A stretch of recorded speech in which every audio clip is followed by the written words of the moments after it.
We are. Holy crap! I know what that is. Alrighty. Setting the I standard. am now live on my channel. Hello to everybody out there. We are Hello. on the re-examination show. And All right, let me know when you're ready, we're and gonna we'll be punch it, talking Chewy. politics. I'm ready to go when you are, my friend. All right, I just hit the go live button.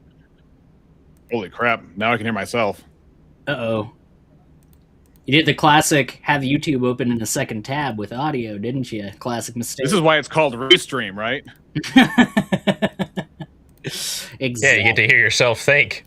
You get to hear yourself think, so then you can argue with yourself. What the heck is going on around here? Let's get some bell delay.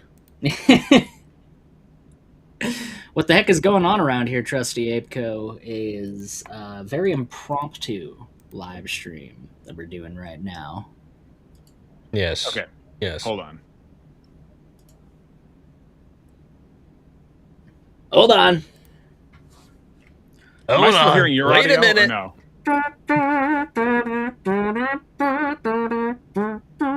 I don't know.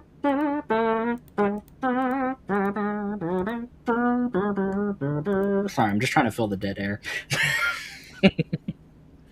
It's the sweet girl. Be from coming the around the Gamer audio when Reference. it comes. They'll be coming around the live stream when they come. They'll be coming around the live stream when they come. Oh, thank you for liking the show, Trusty Apeco. Much appreciated. Okay. Let me see. I'm gonna close. Okay, I closed Riverside. Okay. Did it work though? Okay. Okay. Maybe that was me. Maybe that was me with live stream. Maybe. Nope, never mind. Is it me or is it one of us? Because if it was one of us, Do you hear anyone else twice or just yourself? Because I only hear everyone else once, including I don't hear myself. So I don't know. Okay, hold up a sec. can you do about trumpet next? No. Maybe I think it was my tab open. It was a separate tab. Oh, okay. All right. I'm sorry, I'm done. Wonderful beginnings. Uno momento, por favor, fi favore. Oh, favole! We need the meme. Arriba, arriba, arriba. It's good content, everybody. We are professional grade. We set the standard, okay? We do. We really That's what we do. Now, what that standard is yet to be determined, but it is a standard. It is a We standard. have finally once and for all proved that the death penalty is necessary in society. That potentially, yes, potentially. I might try this one again here, ladies and gentlemen. If we can, if we go a little bit longer here, I might start another live stream. And We'll trim. We'll trim it. that's true. I guess we can do that. That's a good point. Yeah, you can just cut it off the back end. I'll just reintroduce myself when we start. Yeah. And then we'll just, You'll we'll just like this pretend. never happened. We'll pretend none of this ever happened, and you just cut the front end off of it. Sounds good on this side. Well, Trusty Apeco, it sounds good on this side because that's the level of professional integrity that you come to expect on this channel. Definitely not a channel that periodically messes up its own intro and has like 37 seconds of dead air. Definitely not. Yeah. This is quality content on the Aiden Linden channel. Yeah, I still need to like work through doing my intro and all that.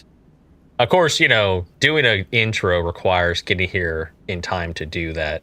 And recently, when I'm going to do streams, it's like last minute, like, hey everybody, I'm here. All right.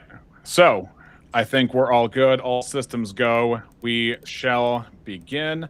Alrighty. Hello, welcome to Re-Examination, Moe Rebuttal, the Chapingro, and Aiden Linden's live stream on the theory of government. This all began a while ago when Moe and I were reviewing the JL stream over tacos at the Missing Mod podcast. When we were talking about theory of government in general, specifically democracy and voting, and that's where this all began. And my thought was that democracy, the function of voting in a democracy, or at least having a democratic component to your government, was to service as a role of the voice of the people in the government.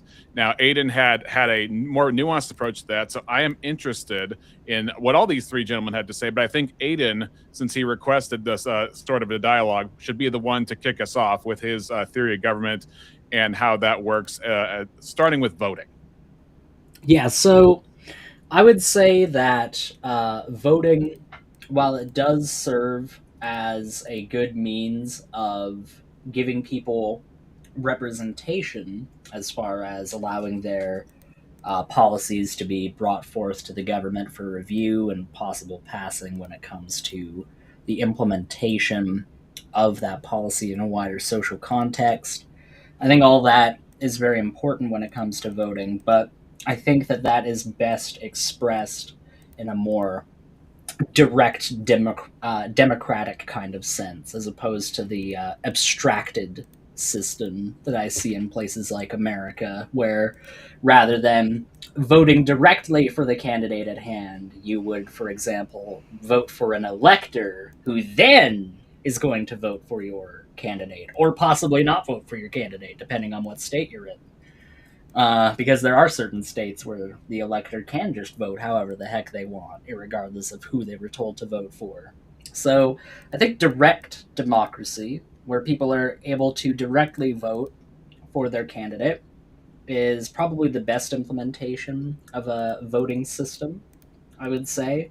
Any kind of abstraction where you have a middleman in the way that kind of gets to dictate how your vote is used or implemented, I think is counterproductive. But I won't get into too much about that. I'll let other people talk as well. Thank you.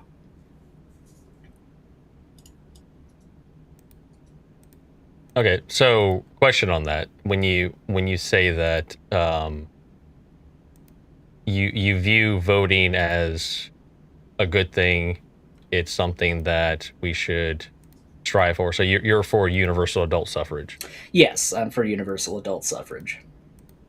Okay. I think that's where we would probably disagree then. Okay. What would be your source of disagreement for that?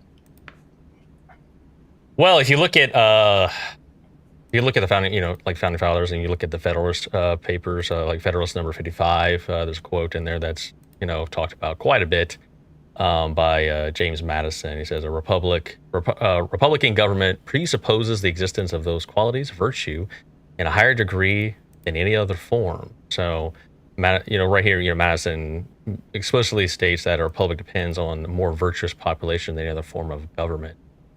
John Adams also is quoted as saying, "Our Constitution was made only for moral and religious people. It is wholly inadequate to the government of any other." So Adams flat out says that the Constitution doesn't work without a moral population. And I think that is one of the key issues with this whole experiment we're doing with, this whole voting system that we currently have. It's the universal suffrage. I think it's ridiculous that a 18-year-old OnlyFans girl can cancel out a vote of a 45-year-old father with 4 children, right? I think that's just ridiculous. And by what standard would you say that the voice of that OnlyFans girl would mean less than the father? Because she doesn't know what the fuck she doesn't know what the fuck she's doing. She doesn't have any idea of political, how government should work, how laws should work. And how do you quantify that?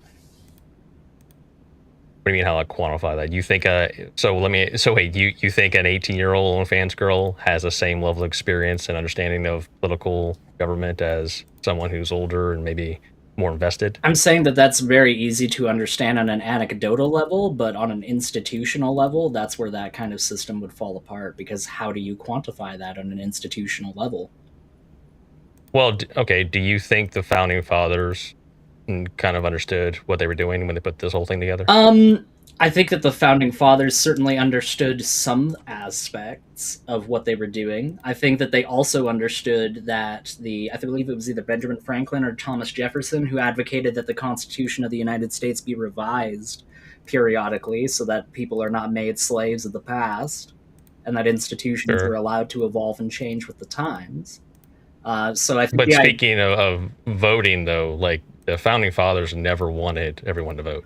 Right, Voting was and restricted. I think that is wrong in the same way that I think the fact that George Washington thought that people were able to be property was wrong. I think there was plenty of things that the founding fathers got very wrong.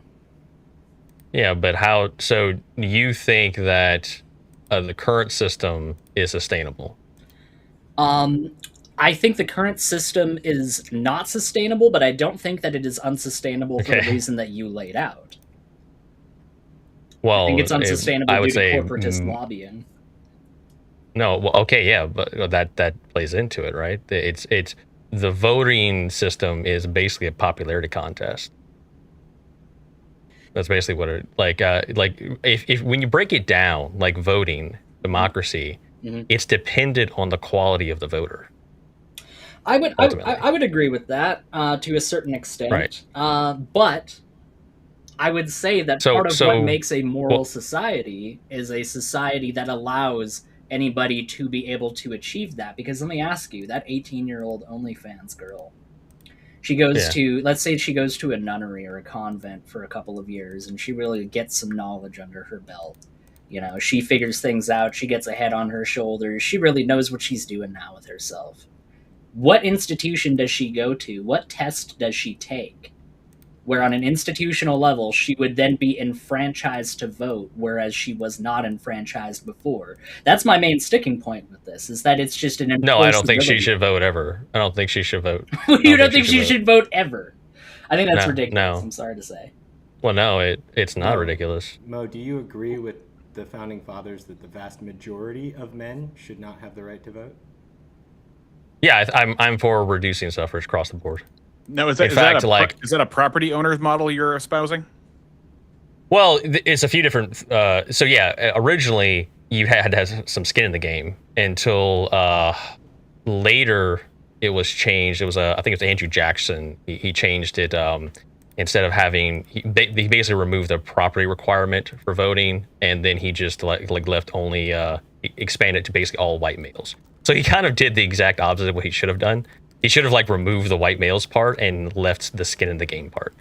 So you can have, I would even say that having a system where people have skin in the game to some degree, whether that's through service, ownership, property, whatever metric you want to use that actually shows some sort of that your buy-in to this system would be a better system than, you know, what we currently have, where it's just like everyone gets to vote. Could I pose an possibly interesting thing? Because I know it usually goes to like either property owners only or sometimes strictly men only.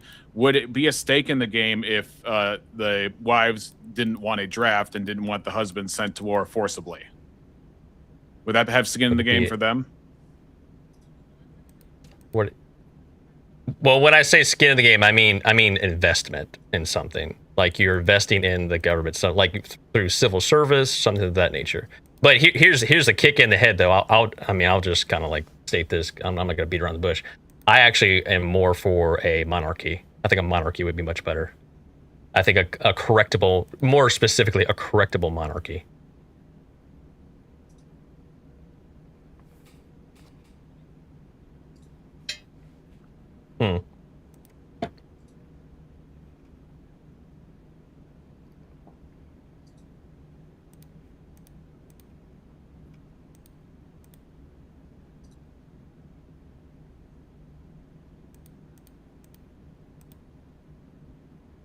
Well, that was the reason for what was the 26th Amendment. The idea was like to lower the voting age to 18. It's like if you can go to war, you should be able to vote, right? So I think that was a complete, like the idea there was kind of there, but they did it the wrong way. It's like, no, you shouldn't just lower the age across the board. If the guys are drafted and they're serving, yeah, sure, that might be a criteria you could say that they would be allowed to vote.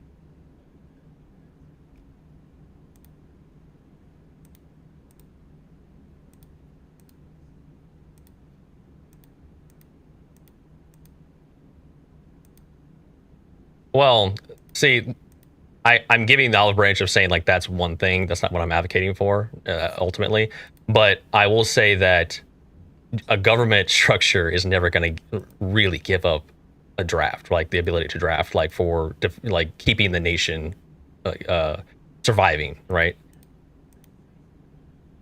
Right.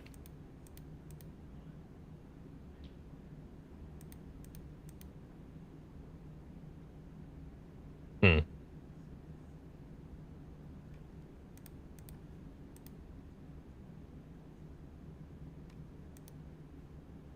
Hmm.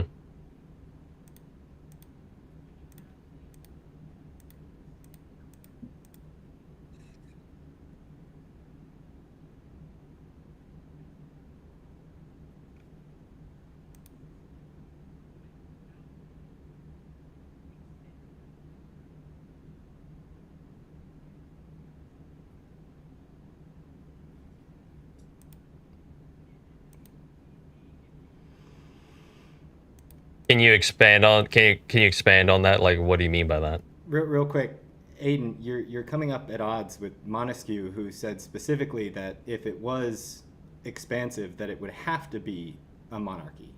So, like, how are you coming up with a different calculation? Montesquieu's calculation was that democracies are good in places where you have strong geographic borders and small communities. But he said that you would need a monarchy or some kind of autocratic rule for anything that gets large enough, say like Russia or bits of Europe. So you just made the conclusion that if it gets big enough, it can't be monarchy. It has to be democracy. So you're coming up 100% at odds with Montesquieu, and I want to know how you're coming to that different conclusion.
Okay, real quick, Aiden. I hate to cut you off, but Phantom is letting me know through Discord that on your channel you are not heard. So either we're going to redirect to a different channel, or you need to. No, I was muted. My bad. I was muted. Rookie mistake. I had myself muted on one platform, but didn't have myself muted on another. I just saw now that Big Bad Mama tried calling me a couple times. My bad, guys. Thank you for letting me know. By the way, Big Bad is a screen name. It's not a pet name. So yes. Let's just make that abundantly clear. But I would say that if you wanted to say that monarchy was a good system, pre-printing press, pre-industrialization, in an agrarian society, I think that monarchy is a pretty solid system. But I think when you deal with the scalability that comes with industrialization, when you deal with the mass mobilization of an educated class that comes to the printing press, yes, I can hear you. We can hear you. There are consequences that are associated. My internet cut out. Sorry. No, it's okay. There are consequences that are associated with that, though. And what we see historically, as a direct result of things like the mass education of a middle class, and through industrialization and the material wealth that provided to people, that the traditional institutions of governance fell away almost without exception. I believe there's only a handful of absolute monarchies left on the planet. I think Saudi Arabia, Thailand, I think there's one or two other. Vatican City is arguably an absolute monarchy. But yeah, any of the significant absolute monarchies that existed throughout history have now since vanished. And I think Montesquieu, while his point of view was very valid for his day and age, I think that if he lived in a more modern context, I think he would have revised a lot of what he said, because his world is certainly very, very different to the one that we live in. No, he would say, my reasoning was why you still see the monarchies in the Middle East. Because in places like this that don't have strong geographic borders and are vast and difficult to control, that is where and Montesquieu was not like pro-monarchy, but he would have been saying this is where it would be productive and work. And it does. That's what we currently see today. Okay, so what about Poland? Like Poland is a massively open area, basically no geographic defensibility to it whatsoever, and yet Poland has a very strong history of democratic processes all throughout its history. Basically, as soon as it was granted independence, in a post First World War environment, and even thereafter, it had a very strong history of strong democratic institutions that were brought down by external factors. But those external factors also ended up kind of causing a little thing called the Second World War. So, I don't know. I think it's pretty easy to say that Poland kind of got a little bit shafted in that context. Let's put it that way. Poland, the country who was bullied into being a vassal state of the USSR, that Poland? They were bullied into being a vassal state of the USSR specifically because there wasn't a willpower in the other side of the Iron Curtain to push back against them at that point. The war weariness was so high that they weren't willing to go about Operation Unthinkable.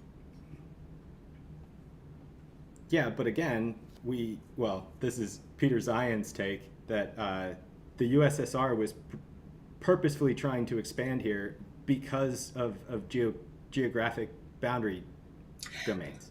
That's certainly a factor of it, yeah, for sure.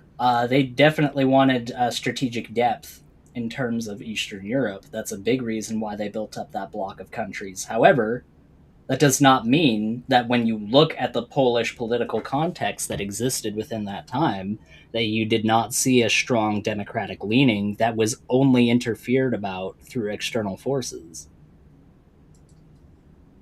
All right, well, I'm clearly in the center of you two gentlemen. Mo, I'm sorry, but monarchy works maybe for one king, maybe for two kings, but by the time you get the third in the line, it is almost inevitable that you're going to have a bad ruler. Okay, so I don't know if I'm going to be stable here because my internet's been cut in and out. So I actually apologize. I missed like a good chunk of the back and forth between you two. But I did hear what you said, Chapingro. And I guess my counter to that would be no, not all monarchies deal in straight heretical lineage. You can look at, and I guess the biggest counter to what you just said would be the Byzantine Empire, which is considered the continuation of the Roman Empire. Are you really going to do the not all X argument to me? Well, no, I'm saying that you're saying you made an absolute statement, and I'm saying that we have historical evidence to the contrary. I would say that every single example of a dynasty within the Byzantine Empire You look at the Macedonian dynasty, the Komnenin dynasty, the Anglo dynasty, the Angloid dynasty. They all try to establish themselves as long-running dynasties. For example, the Paleologan dynasty lasted all the way from Michael VIII's recapture of Constantinople in 1261 all the way till the conquest of Constantinople in May of 1453, which was the longest-running dynasty in all of Roman history. Was under the Byzantine Empire. But the point of that is not all the it wasn't a straight lineage situation, right? Only because like one of the primary things was really like the military. Military was a large kingmaker in that system. So you had like the military, you had the political elite system, you had the church, and then you had the people who had an indirect role. Obviously, if enough people were unhappy, that could cause issues and cause pressure in order to remove a bad king. And so I would say now, obviously, if we're looking at history and we're looking at things that work or could work better than this ridiculous thing that we have now, I think that you would have to modernize it to some degree, right? You'd have to have some like modern. I can't stand you'd have to have like a. Okay, what do you got? Our current system is the greatest political system that has ever existed in human history. It meshes together a bunch of the good ideas and weeds out a number of the flaws of bad ideas of old systems. No, it's based on flawed ideas. It's based on libertarian, man. As long as you're not hurting anybody, man, and everybody gets their vote, man. That's what it's based on. I do have something to say, though, about the notion of autocratic rulers and the removal of poor autocratic rulers, because I can think of 3 separate examples right off the top of my head where if you do have a really good, effective autocrat in power, it actually does the adverse effect for their successor if they're incompetent. If you have a really good emperor and then it's followed by a really crappy one, I don't know if I'm allowed to swear on your channel, so I'm just going to assume that I can't. But if you have a really crappy emperor, you actually find that they're insulated from a lot of their bad decisions because the previous ruler was so good. First example would be Marcus Aurelius and Commodus. Commodus made that was one of his greatest faults. Right. Is he went with his son instead of the guy that he was grooming. That potentially it was his adopted son, which would have probably been a better option. Yeah. Basil II, Macedon, his successor, Constantine VIII, was probably one of the worst of all of the rulers of the Byzantine Empire. It's hard to be worse than Alexios IV, but Constantine VIII, absolutely terrible ruler, undid a lot of the gains that Basil II brought about at the beginning of the 11th century. He was never removed or overthrown because the Macedonian dynasty at that point was so entrenched after Basil's reign that it was almost unthinkable to have them removed. Also, Constantine VII was an extremely good emperor, and there's a lot of value in a good name. But anyways, the third example, Louis XIV. Amazing ruler, very competent, very effective. But then you get Louis XV, and he doesn't know what the hell he's doing. And he never gets overthrown, and he's just allowed to be incompetent because... That's why correctable monarchy is key, not just monarchy, right? Like, not just straight, like... What's the correction mechanism? No, we don't. Real quick though. What's the correction mechanism that you envision, Mo, for monarchy? So so you would have something like, monarchy. You'd have different structures. The government. You'd have the monarchy, an executive leader. The role would be head of state, executive authority. Then you would have like something like the High Council. Be governance over economics, military leadership, infrastructure, that sort of thing. You'd have judiciary layer. Then you would have the military. So it would be these different, I guess you could say, councils where they elect and agree on someone to appoint, and so you would have a pipeline. You'd have a pipeline of training leaders too, to some degree. I think that would work as well, and that would you would have people rise through the ranks of these systems, and they would be appointed on merit, not on just whoever is the most charismatic person and gets the most votes. So I mean, Well, to me, so here's the thing. Well, Okay, go ahead. Well, I was just gonna say this one thing. I find it silly and ridiculous. Like, if you're in a situation, right, and we do this with damn near everything. Like, if you have 1,000 people and they're all standing around a person who's having a heart attack, and you have like a doctor and like 2 medics in the group, who do you want to actually help the guy and like take action and like take charge? Do you want Jim, your uncle, or some random person, like, or do you want the experts? But for some reason, when we go to political level, now it's like, no, everyone has to have a chance. Everyone has to have a vote. It's silly to me. It doesn't make any sense. Well, here's the thing. Here's the thing I see. Number one, it kind of sounds like you were illustrating some kind of separation of powers, which I think Chapingro was hinting up, or at least hinting at, when it came to the government we have right now, because you're talking about different sections in the government that have different focuses that collaborate and have an emergent self-interest of the nation. And then number two, even the main complaint that I hear now among either monarchists or different other branches of people is that it's really the lobbyists who are doing the thing because they are at the top, of the funding for their interest groups, and then that's what gets heard is the interest groups. And so how is a monarchy, even if you have like an upper class, how is a monarchy going to defend against that? It feels like it's closer to a caste system than what we would have now. Agreed. Defend against what? Are you saying defend against corruption? Yeah, defending Against against a stratification of the interest of the upper crust versus the interest of the rest of the people. Yeah, that's the funny part here. Well, we're because imagining the that populace there's no would lobby. have the populace in a system. If you use the Byzantine Empire, right, the people did have an influence to some degree. Enough of Was it them like a when they House of were, Commons kind of unruly. influence? No, I'm saying they were taken into consideration when putting pressure on the upper leaderships. Well, when you say pressure, is that only after abuse of power? In medieval times, it would be something, like revolts and things like that. Obviously, that's why I said it had to be modernized to some degree. Right.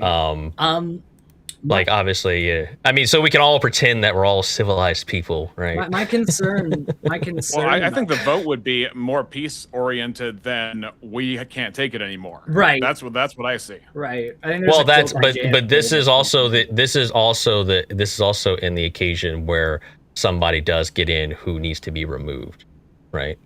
But So removal is okay, so illegal if you want to look at it like on a pros and cons, like, okay, like a problem, leadership quality, democracy, it's a popularity contest.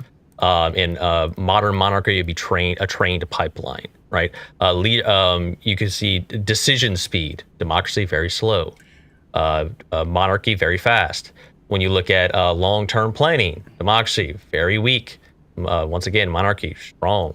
When you look at bad leadership removal, it's delayed. Okay, if we have a bad leadership now, we vote somebody in there. You know how hard it is to get them out. You know how many it takes a ridiculous amount of effort to actually remove someone who's voted in. So it's delayed. In a modern monarchy, it would be damn near immediate. I have a question for you, Mo. No. Yeah. It seems like term limits are what we're talking about in terms of what we have in America. The term limits are the necessary force to get them out, whereas it could be questionable if people in power. Yeah, but not all people in power have term limits. I have a question for Mo, if that's cool. Especially not in monarchy. Can I ask a question? Well, no, the monarchy would have term limits. It would be something around 30 years. Can you guys hear me? I can Yeah, hear we you. can hear you, Aiden. Sorry, just making. Yeah. Go ahead, Aiden. Sorry, I feel like I was butting in a little bit there now. Oh no, I haven't talked much, and I'm just very curious because I don't get to talk to monarchists very much. So Mo is one of them. Mo, I have a question for you. Which would you prefer if you had to pick one or the other? Would you rather a government that quickly enacts policy or effectively enacts policy? Quickly, well, that's kind of, it depends. It depends on who's leading the government.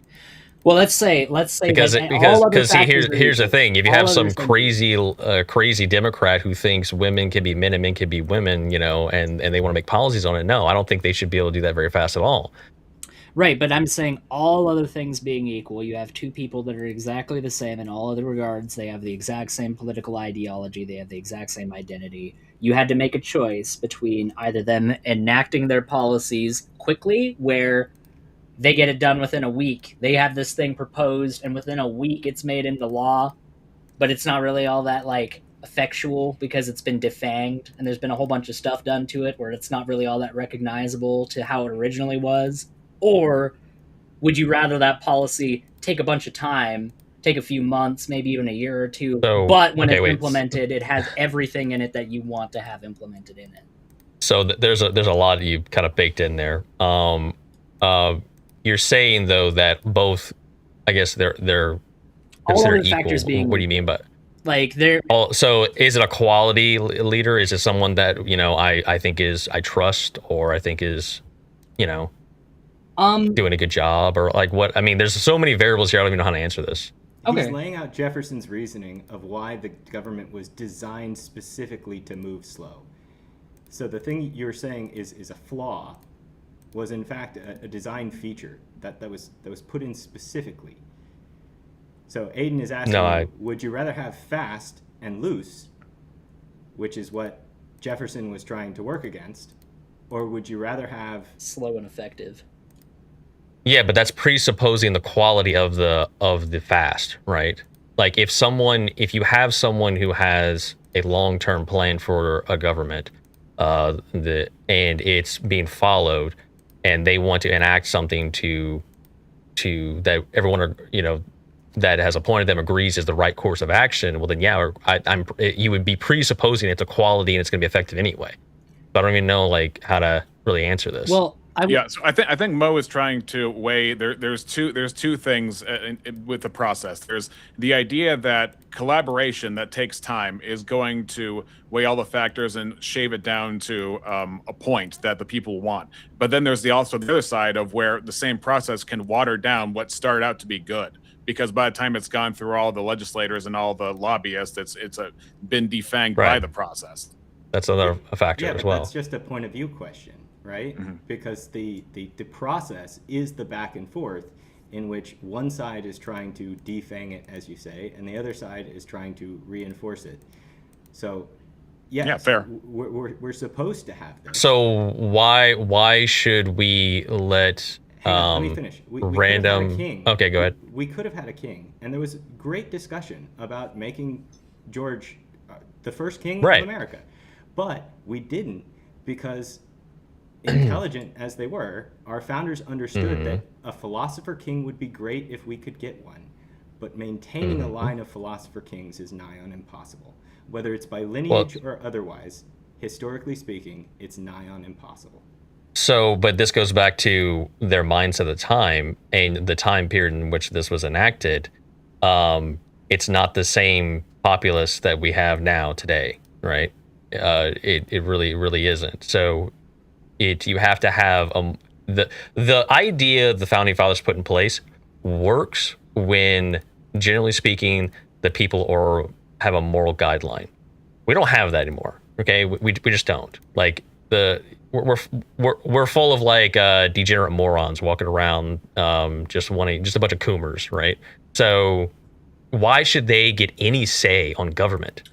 What if I told you that one of the big reasons why you see so many people that are disenfranchised and are so degenerate and just look like they're so fed up with the world is precisely because they view a lot of what's happening right now in terms of the corporate takeover of government, in terms of its ineffectual nature as a result. Well, it's kind of begging the question, though, right? Like you're kind of like in that's. Oh, okay, let me just say that because if we live in a moral society, then people at the top would also feel the moral weight of the society in general. People are not immoral in a vacuum. If we lived in a moral society, we wouldn't need governments, guys. When I say moral, I'm talking about on a sliding scale, not so much, not so a perfect much moral idea. Yeah, I also, to be a little meta, I don't want it to necessarily be 100% on Moe, because I think we're all kind of curious about the monarchy thing.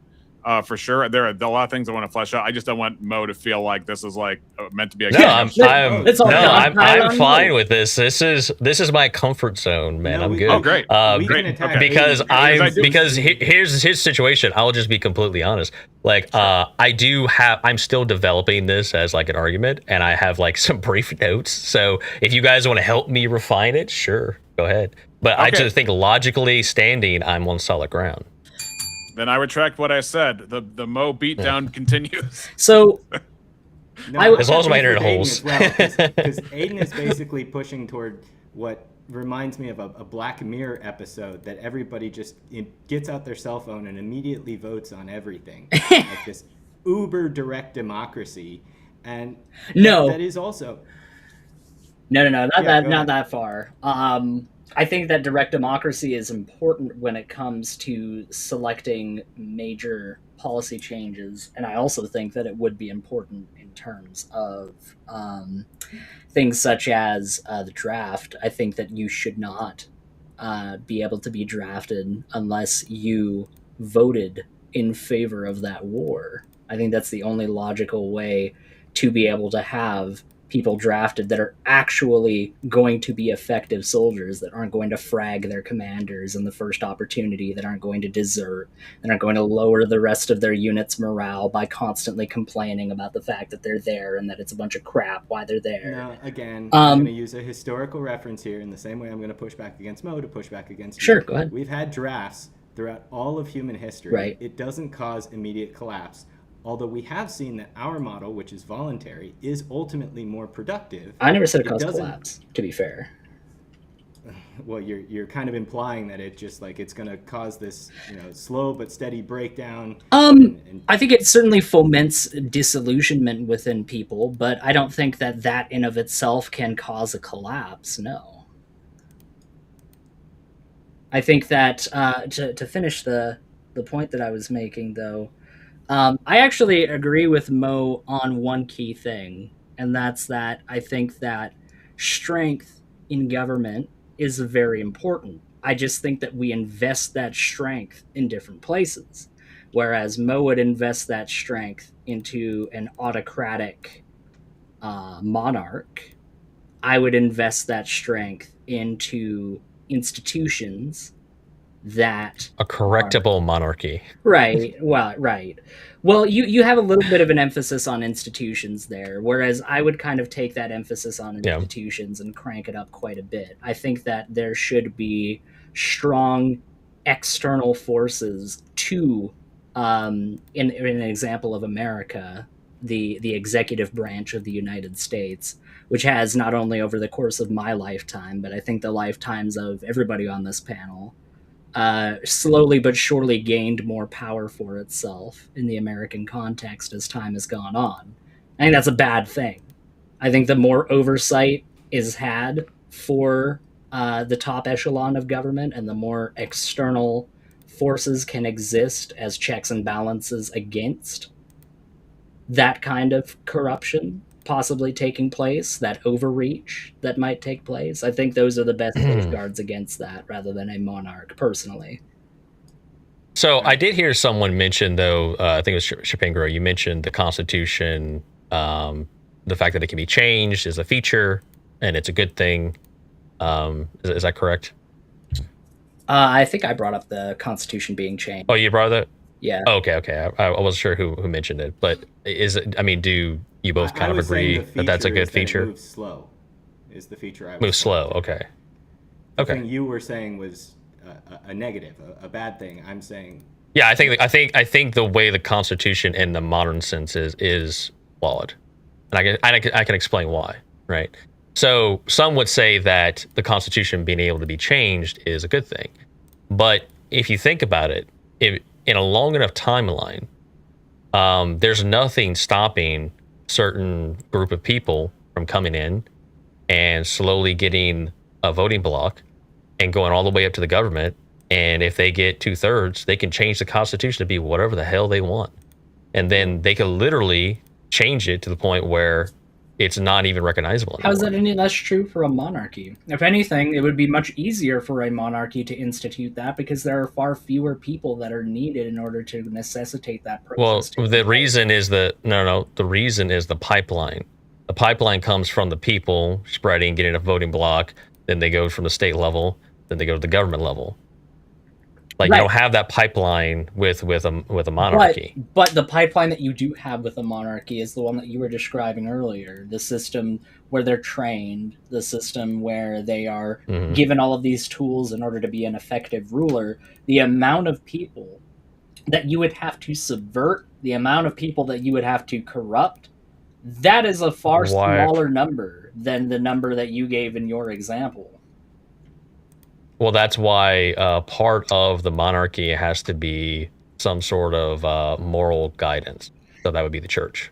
But that's not a monarchy. A monarchy is one person that has the absolute sovereign. You can't have checks and balances against a monarchy. That's no longer Byzantine a had checks and balances. Byzantine had checks and balances. The Byzantine Empire was an absolute monarchy. It was. No, they had checks and balances. They were literally called The way the it was structured. autocrator. No, hang on. I will agree with Mo. They had political There are elite natural- bureaucrity. They had the there are church natural who checks had and it. balances. Who appointed the The ecumenical church patriarch? and hold on. They had the political elites. They had the church. They had the military. They all pretty much had to agree on this person's going to be the ruler. No, because especially they the church. appointed the patriarch. The emperor appointed the patriarch. The emperor appointed the strategos of the military and chose who was going to be the strategoi of Asia and the strategoi of Greece and etc. They were the one that was in control. They appointed all of those people. The military structure you had in that time, you had leaders rise through the ranks when they did well in combat. Yeah, And did well unless at they got leading. killed, like Stilicho. Sure, when but- he got killed. Well, because that's he was a effective. what? Sure, that's a what if. But I'm talking about the system. No, it's I'm not. not It's not talking a what about if. That like happened in one the off. real world. That's not one off. I know, but That's the norm. hold on. I'm not saying, I'm talking strictly about the system and how it was designed, not Right. all the different outcomes that, happened in one way or another. I'm saying that they did have a system where you had power structures that was divided, and they pretty much kind of had to agree, okay, yeah, this guy is a ruler. Well, if you're saying that they had to give some level of authority to other people, of course, any society that's larger than a hunter-gatherer encampment is going to require some level of delegation being given to other people. The question is whether or not the person giving that authority to other people, A, exclusively has the authority to give that out, and B, exclusively has the authority to take that away. And both was the case for the autocrator of the Romans. Well, yeah, at that time, if you had a ruler and the military power decided, like, okay, this guy is just horrific and not doing great, they could remove him. Right, they could, but there was also loads of examples of people throughout the history of the Roman Empire, like Maurice, for example, who was actually a sitting emperor. He was extremely... I was just using Byzantine as example, right? No, that's fair. I get your points about the Roman. I mean, but to be fair, Byzantine is considered the continuation of the Roman Empire to some degree. So Right, and which one should we look toward? That's kind of That's a good question. What I want to ask. It's a good question. If we're going to go back, then you need to tell me which one was doing it correctly. Which one? What? Which state? monarchy system was doing it correctly? Because otherwise, what I'm hearing from you is oh, I can fix her. I know she's she's an OnlyFans girl, but I can make her into a good girl. Monarchy's She can really not change. that bad, guys. We can make it work. No, it's not. No, it's not. All right. And, So tell me what it did well. I would point to the Tell me Byzantine what it Empire as a whole that lasted over 1,000 years. So in comparison to the U.S. government, the U.S. is just on trial run. We're on the free trial right now. Yeah, but and it's about to run out. Imagine if Okay. America, for like the majority of its history, imagine if for the majority of America's history, there was a civilization, I don't know, let's say Canada, for this example. Canada gets a okay. leader that overruns half of the country and just kind of takes it over, and then it never gets taken back. That's what happened to the Romans. So I don't know, dude. They were a long-lasting Okay. institution, I'll give you that, but they went through a lot of crap, and They Yes, yeah, but no, that's actually goes to my point. They went through a lot of crap and they survived. But we don't get this notion of being able to push back against the supreme ruler until kind of Hobbes yeah. era, and not even Hobbes. Locke was the first one that was really pushing this idea, because even Hobbes said that the Leviathan is the supreme. And Okay, what I really well, wanted to push at earlier, and where I think both of you, where I disagree with both of you, is that we already have a Leviathan. In the American system, the Leviathan is the people. We, the people, are the Leviathan. Right, I so agree if with you you're there. upset with the way that our system is currently working, then really where you should be pointing the finger is back at ourselves. That goes to my point. The people are immoral and degenerate and everything's like fucked. And why should we let these people have any say on governance? So you're making my point. Because the odds that we get a person who is good and moral and durably so, as history has shown us over and over again, is so impractically low, so as to entertain it is Yeah, I'm so trying to come more up with a impractical nice than voting someone in and hoping he actually like corrects the ship, and then okay guys, maybe he does a few policies and he corrects a little bit. Oh, but it's only fair in 4 years, we got to give it up again so these wackos can steer the ship towards the iceberg. It's only fair, guys. But that just Well, here's the thing. How does that make any sense? Here's how- executive power. Do you think Jefferson wasn't bringing this up? Do you think Franklin wasn't having this discussion? That's what the Feller's paper was all about, wasn't it? Yeah, this discussion Yeah. was already had. Yes, we had this discussion. We know that this is a risk. We know that this is a symptom of the choice that we've taken, but it is the consistent choice in that otherwise you're completely dependent on a third party to do it. Not- Well, so this is- that's the I thing, think that's this the thing is about the a- Constitution is the entire point of what they had the checks and balances was to engineer the absolute fact of self-interest in power to work against itself so as to slow down and retard the actual corruption that could otherwise happen, and How make dare it you. and make it impossible.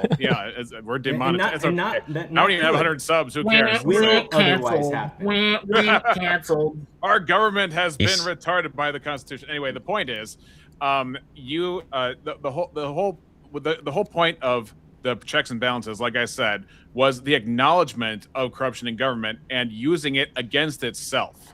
That's the genius of the Constitution. And the voting part of it has to do with the people at large making their self-interest known in the government. I think the voting is what gives But- the people the unexpressed yet very real fourth branch of government. Hey, Confluence Ray, thank you very much, sir. Appreciate it. Welcome everybody. Welcome everybody. Settle in, enjoy. Like and subscribe, please. We're talking about government. Get Mo to 100 theory here. plus Get subscribers. him That's up there, right. guys. Hit You that guys like are gonna button. join. Smash it. You guys are gonna join the 100. What's up, club section? Quickly, don't you worry. Confluence HR, I can see you. Abby. The monarchy has begun. Maryland. No, I love. Trust me. Yeah. There was a period of time where I was also a monarchist as well, like during my teens, especially when I was super deep. into Well, my study hold of the on. Roman Can I just say something real quick? You guys were just appealing to the founding fathers, right? But if you're going to appeal to the founding fathers, once again, they didn't believe everyone should vote. So you can't have it both ways.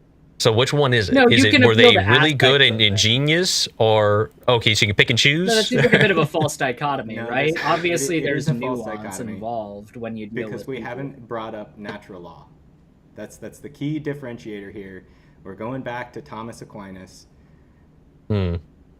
There is Yeah, a setting so- of structures and systems which we discover in some sense. Yes, we incorporate them. We are the ones who write out the Constitution.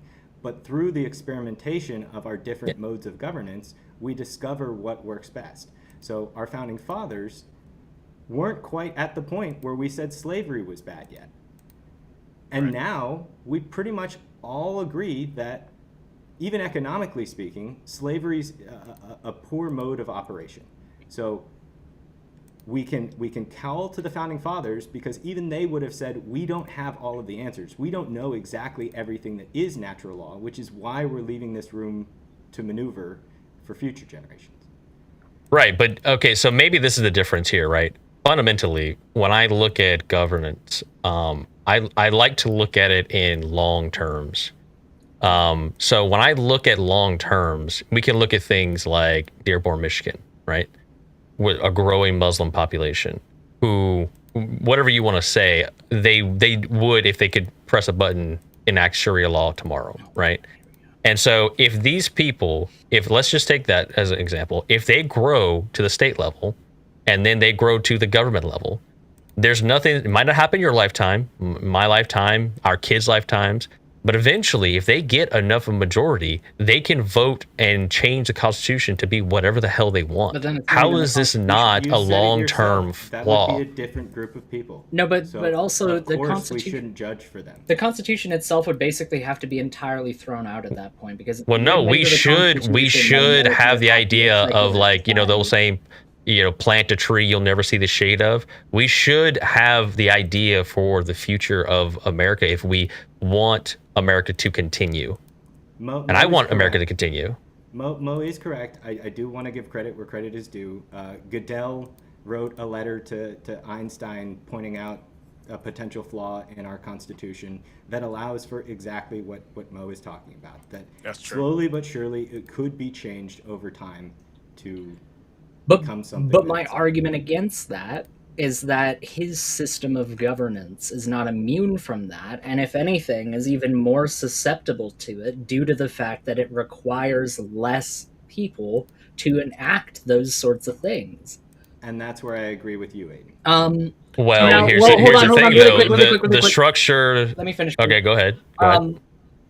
I think that you guys would agree that America, not only as a institution, as a nation, but as a society, is fundamentally unrecognizable now compared to what it was in the late 18th century, right? Yeah. Agreed. And I think the same is true for the Romans when you look at them in, say, the 1st century versus the 5th or the 10th or the 12th. And what that outlies is the fact that no matter what group of people you are, whether you're led by an autocrat or whether you're led by a republic, there's going to be massive sweeping changes on a societal level that take place, and I think it is better for that society that those changes are represented through the will of the people rather than represented through the will of a very potentially flawed monarch. And while I agree with you that there are individuals within our society that are dumb, that are stupid, that don't know what the heck they're doing. So, I think just question really on that: really quick, I'm almost done. Okay, go ahead. I think the average high school student, and you may think you may disagree, but I think the average high school student knows more about the world and knows more about stuff around them than the average person did 100 years ago, or 200 years ago, or 300 years ago. So on that point with Rome, right? You said Rome. I think of the 1890. Wait. Real quick. You said Rome. You were talking about Rome falling or whatnot. When you say that one of the key things that a lot of historians point to is a shift from civic duty towards personal interest was contributed to Rome's fall. Would you agree with that? I think that there was always a interest in oneself that existed within Rome. Like, look at, for example, I'm trying to think of his name, Marcus Licinius Crassus, right? He ended up literally orchestrating an invasion of the Parthian Empire, literally out of his own ego. He literally just did it because, look at Pompey the Great, look at Julius Caesar. They're having all these military successes, so I'm going to go have my own military successes too. Right. It went from duty to the state, shared identity, sacrifice. They went to pursuit of political power. It was very like the individual.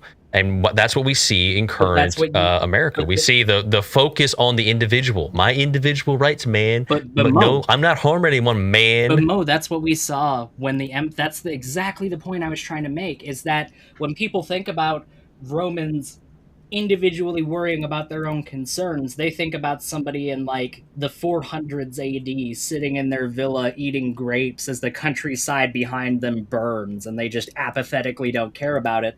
But the example I gave you was arguably contemporary to Rome's height as a power. So I would actually argue that the rise of egomaniacs, the rise of megalomaniacs that only care for themselves and are willing to sacrifice scores of people for their own benefit, emerged Well, that's in still the the age individual. of That's what we're still them talking focusing about. on themselves. Right, and that's I what don't I'm see how saying. that's. Sulla Yeah. was an example of somebody who only cared for himself. Caesar was somebody who only cared for himself. Augustus was somebody who only cared for himself. If you look at Octavian and his life and everything that he did, he killed scores and scores of people for his own personal benefit. So I would actually argue that you begin seeing a rise in that selfishness, of that self-centeredness, in the imperial period. What you see in the Republic is people like Cincinnatus, who willfully give up his dictatorial power because he's not interested in his own personal gain. He's interested in the gain of the state and the institutions that run that state. I want to jump Yeah, in but halfway. that would go towards, like, I guess, my point of a moral society. But it was the Republican has a direct. Sure, but we even talked about the Federalist Papers where they said that this only works if the populace is immoral. Here, So, let's let Chapingro once again, jump in once you finish, Mo. With your finish. yeah, go ahead. I just want to comment on that. Go ahead, Chapingro. No, you guys are having a wonderful conversation. I enjoy listening. Chapingro, I came in and played Usher for you I when I heard you appreciate want to you. say I something. appreciate it. Have It's like, a I don't seat, need sir. your help. Oh no, I would not have a seat at the theater. Did I ask tonight. for you? Chapingro, that was not a request. Say something. Yes. Tell us a joke. I have a thought. What is your thought, Chapingro? Oh, I better not. No. now you never guys are mind. picking on me so much. I'm forgetting what it was I was trying to say. I think part of what Aiden is pointing toward, and I agree with Mo a little bit. It's widely documented, and we can say that this is like historical. You know, they weren't as critical in writing their histories at the time, and it was more about feels than it was about accuracy. But so widely documented that the moral standards of the state of Rome were part of the breakdown. I think we should probably give that charity. That said, I would say that in Aiden's position, it's more likely that the nobility of working for the state and being a member of the polis and all that was something that the commoners got told, and the children of the senators were told that it was basically divine rule, and they were there because they're great and grand and their lineage. I mean, I'd make the argument that the idea that Rome fell due to some moral decline is primarily one of the first people you see championing that argument outside of the Roman context is people like Edward Gibbon in his book book series, I should say, Decline and Fall of the Roman Empire. But I think Edward Gibbon also makes a giant point that I think Mo would disagree with quite fundamentally, which is that one of the big things he assigns to the downfall of the Roman Empire is the rise of Christianity in the Roman Empire. He directly equates those two things with each other. Yep. So Okay. I think that a lot of people that think that the Roman Empire fell due to some moral deficiency kind of cherry pick those arguments and leave off a lot of the arguments that they don't find congruent with their worldview. That's interesting. Could you expound Well, on that, I have. Aiden? Oh, I'm sorry. Yeah. Well, I'm just curious.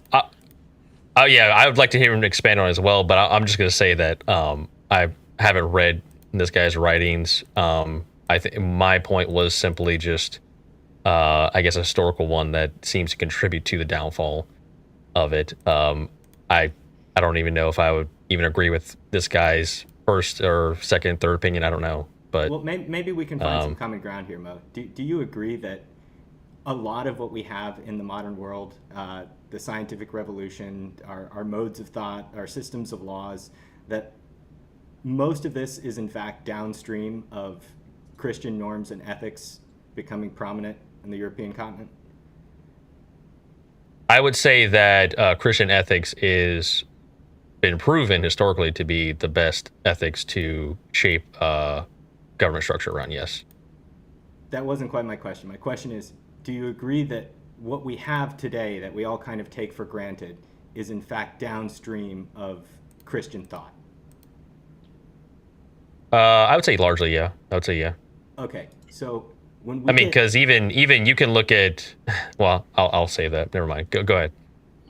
when we get to Hobbes, and what Hobbes is pointing out is a very Christian centered ethic in that what he's saying is we do have rights.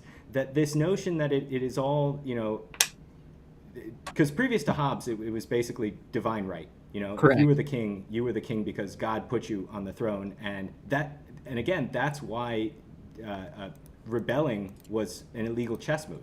You can't rebel against the person God put on the throne. That's Well, evil. no, like in the Byzantine Empire, oftentimes it was like the military structure that would declare emperors along with like the church. Right, but I don't that know. was something that was retroactively justified by those rulers. If those revolts got put down, the narrative would be, well, those people were emboldened by Satan, or those people were ne'er-do-wells who were trying to tear the empire apart. So the narrative of whether it was legitimate or not entirely depends on whether or not they actually got into power. I would say... Well, yeah, and the founding fathers would have been hanged for treason if they didn't win. So what's your point? my point is that But that's where Hobbes comes in. We get this in Hobbes. What Hobbes is saying is there are certain things that no ruler can take away from you. And these are like the buddings of what we commonly parlance now as natural law. But for Hobbes, he starts out by saying no ruler can make you kill yourself, can make you speak ill of yourself, which is where we get, I think it's the Fifth Amendment. Is it the Fifth Amendment that you don't have to talk bad against yourself? You don't have to, you can plead the Fifth. Self-incrimination, Yeah, yes. the Fifth. Yeah, self-incrimination, yeah. So previous to this, everything is coming through the king, and now Hobbes is saying, hang on, no, there's some cutout that is given to us by God, and this cutout is that we have the self-autonomy to not have to self-sacrifice just because someone said. And then Locke expands on this a little bit later, but all of these ideas are coming from a Christian ethic. So when he's talking about the fall of Rome, part of that, the diminishment of the power of the emperor, is this notion that there is no one true power here on earth that is not God. So we do not put our faith in a man in that way. Right. And let me jump in right in there. So let's go to Deuteronomy 17, because that directly relates to kings. Now, again, Old Testament civil law is not prescriptive to the nth degree in New Testament, because New Testament prescribes no form of government, but it's worth reading. And I'm just going to start after Deuteronomy 17. I'm going to start verse 16, because it goes into the limitations on a king. And obviously, if the king is the ultimate civil power, the limitations coming from God are the moral law that supersedes the civil law, or at least gives shape to the civil law. So it says, verse 16 of Deuteronomy 17, but he shall not multiply horses to himself, nor cause the people to return to Egypt to the end that he should multiply horses. For as much as the Lord hath said unto you, ye shall henceforth return no more that way. Neither shall he multiply wives to himself, that his heart turn not away, and neither shall he greatly multiply to himself silver and gold. And it shall be, when he sitteth upon the throne of this kingdom, that he shall write him a copy of this law in the book, that of which is before the priests and the Levites.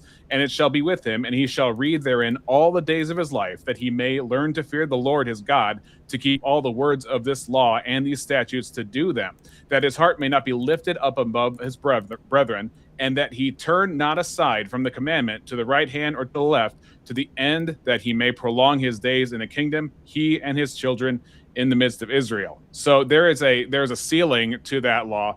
And if anything, it's supposed to humble him and say, just because you have a position doesn't mean you're better. And so that would preclude just the right of being in a position of force. Yeah, you're still a man. Deal with it. Well, there was, it wasn't until, and since we're talking about Hobbes, it's important to remember that Hobbes didn't come out of a vacuum. He was a direct product of the English Civil War. that took place to overthrow Charles I, who was exercising tyrannical authority over his subjects. But prior to the trial of Charles I, it was anathema to even suggest the idea that monarchs could commit crimes. Yeah. Monarchs, how could a monarch commit a crime? A monarch is the penultimate representation of his people. Very ultimate authority. Right. And that was thought of as an expression of the divine right of kings, which was alluded to before. The idea that, well, Charles I gets to do whatever he wants because God lets him do whatever he wants. And Hobbes, amongst others, came to the conclusion, as well as this little guy called Oliver Cromwell, came to the conclusion that that wasn't true, that that was a bunch of hokum, and after he was overthrown, he was subsequently executed, proving, in my opinion, that the idea of the divine right of kings is not as cut and dry as it's made out to be. So I would have a question for Mo with that in mind. Do you believe in a monarchist system that a monarch should have the potential of being held to account for his crimes? Do you think a monarch should be able to be put up on trial for crimes against the state?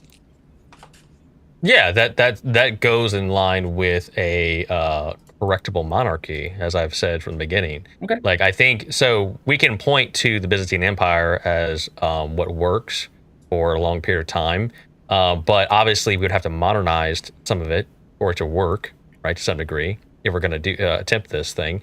And there would have to be check and balances in councils and such, where if something does go awry, let's say you have a guy come through the pipeline and he gets in there and he just turns into a fucking dictator, well then, yeah, you need a system to deal with that guy. And under a monarchy, it would happen a lot quicker than everyone getting together and voting on it, and then, you know, all this other stuff. It would happen a lot quicker. We have a system for that under monarchies. It's called a war. Well, that is, yeah. Well, also, I mean, look, at the end of the day, right? Like, let's say this little experiment with the U.S., it gets so degraded and so degenerate to the point where it starts to turn where enough people are sick of it. I mean, how else? And their voices they're not having representation, right? What are their options? But they do have I mean, representation. That's the very frustrating part here. Do we? Do we have representation? Absolutely. We do. Okay. Let's put it this way: how many of the elite classes love Donald Trump? That would are in the pockets of Donald Trump. Is it the Democrat Party? Is it the media? Is it the academics? Is it the science community? It seems like there's a lot. That's a whole nother. Yeah, that's a whole nother issue. The whole two-party system is. What I'm saying is issue. the guy who got pew-pewed a couple times, or at least they tried to, and went to jail. Right. And lost. I'm gonna put that in with an asterisk for the 2020 election and all kinds of stuff. No, there was still enough power in society to say no. We want to try him again, especially over Kamala. Over 60 court cases, he did lose 2020. Just saying. Right, but imagine if the powers that be how many of those were did actually admitted in court? Yeah, imagine though the powers that be who were doing the pew pew was large enough. You know what? Well, yes, I can imagine an alternative scenario. But what I'm saying is that's a pretty strong set of evidence to say that the people's vote still has power, because the people otherwise, outside of that, the largest amount, if you collected all the powerful institutions that liked Trump and all the powerful institutions that didn't like Trump, you know, you could put all the lobbyists together. If the lobbyist had the final say, Trump would never have won in the first place, and he definitely wouldn't have won the second time. Okay, so do you? Let's say someone votes for Trump. I'm going to assume for the sake of argument that you vote for Trump. Do you feel represented by all of his decisions? It's a good question. but it's a point of comparison rather than a point of perfection. This is a Burkean thing. And I almost got upset with Aiden earlier because it sounded like he wanted pure virtual representation where the person I vote for votes exactly for what I would want. And Burke spoke directly about this. He says, hey, look, guys, one, there's never going to be a perfect politician that is going to give you exactly what you want, Right. because you're one voter. Right. So tough shit. I'm sorry. No, Are we not supposed to curse? My bad, Rex. This is, it's YouTube. I didn't come in thinking everybody was going to be in kindergarten, and then again, I guess kindergartners these days are even worse than us. So the point I see is, like, I can see where you're coming from, Mo, when it comes to, like, if we have immediacy, we have efficiency, and immediacy and efficiency, as long as we have the pipeline that passes down the traditions, ensuring the competence of leaders, that's a system that not only has efficiency due to the passing down of experience, but also the immediacy of unquestioned power for the most part. But how would you differentiate that from, like, say, Xi Jinping in China, that can implement eminent domain as fast as he wants to build a highway over what used to be like a neighborhood or tons of neighborhoods at once? Because you would have, because once again, it would be a correctable monarchy. It'd have to be, and there was versions of correction in the Byzantine Empire. So now, obviously, that was a lot of times it was the power structures that sure, it's institutional, but it's still a corrective I'm saying it measure. wasn't institutional. It was external. It required revolts to actually make any. Well, no, because the elites, the church, the military, they could decide this guy's no good, and obviously people those people had a sense of duty to the state and the longevity of the state. We don't have that. Here's my concern. With the state of technology we have right now and the kind of warfare people can do, we talk about immediacy, we talk about how fast things can happen. Let's say we have a revolt inside a nation, and how weak a nation would be under a civil war or some kind of revolt. If you had some unified enemy power to come in and divvy up the spoils, we'd be more at risk now with that if we had to rest our laurels on maybe the people will revolt if it gets bad enough, as opposed to maybe we'll just have another election.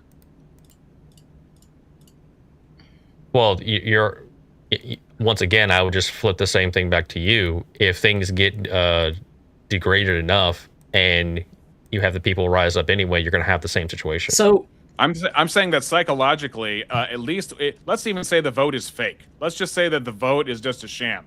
At least psychologically, the people feel they have a voice, which gives them a placebo to keep more peaceable. They even have that in North Korea, where the vote is a joke. They even have that in Russia, where the vote is a joke, but it still has a place because they recognize that not only internationally does it give you an air of credibility that we're a democracy or whatever because we do the vote, but it also gives the people something they feel they admire, which is mostly done in the West. Okay.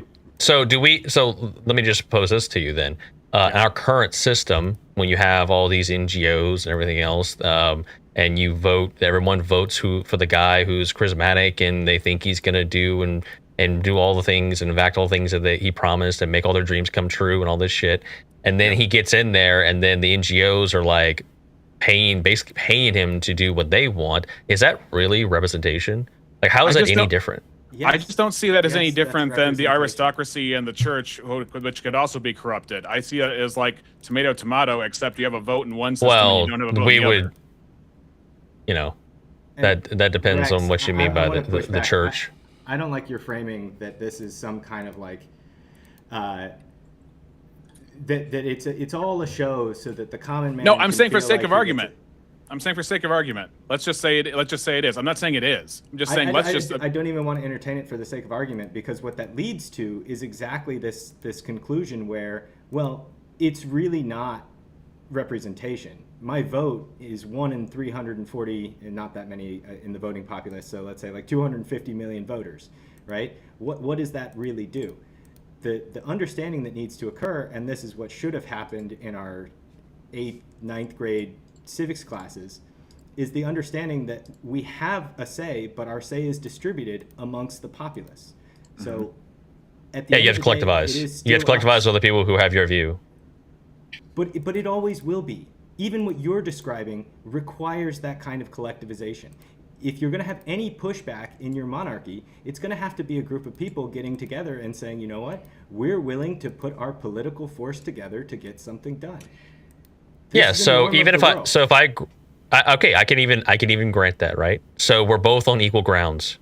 At least on my system, we have a direction that we're going in, and we don't turn it over to the wackos every 4 years to like turn the ship to the iceberg. So And if So we there's do it more right, pros in my system than in you're right. yours, And all if- things if being we- equal. If we do it right, then we can get rid of currency and money, and we won't have any states and any borders. And then we just And- just hang around all day, bro, and just do whatever, man. Just I can hug a squirrel. yeah, exactly. Yeah. No, I do need Mo, to say, I'm really Well, no. surprised here because I feel like I'm having a conversation with somebody who's telling me they just never tried communism. they never tried They just the never real did version. it right, bro. They never tried the real Yeah. version. Are you talking? Well, to what me do- or what do you talking mean to by Mo, that? or- You're saying that, like, well, we just need to tweak a few things here and there. This is really just an engineering problem, and we can make monarchy work. And when we do make it work, it will have all of these Well, benefits no, wait. that your silly I'm not system s- doesn't have. I'm not saying that's not the main premise of my argument. Main premise of my argument is we have historical accounts where it does work, and you have check and balances that can work. But my point is only that so we can all pretend we're civilized. Yeah, you would probably have to modernize to some degree. So That's my only point. we Pretending we're civilized is yes, it is a game. It is all a joke. That is true, but that is the state of nature. This is where Rousseau is actually worth listening to when he is worth listening I to. thought it was Hobbes.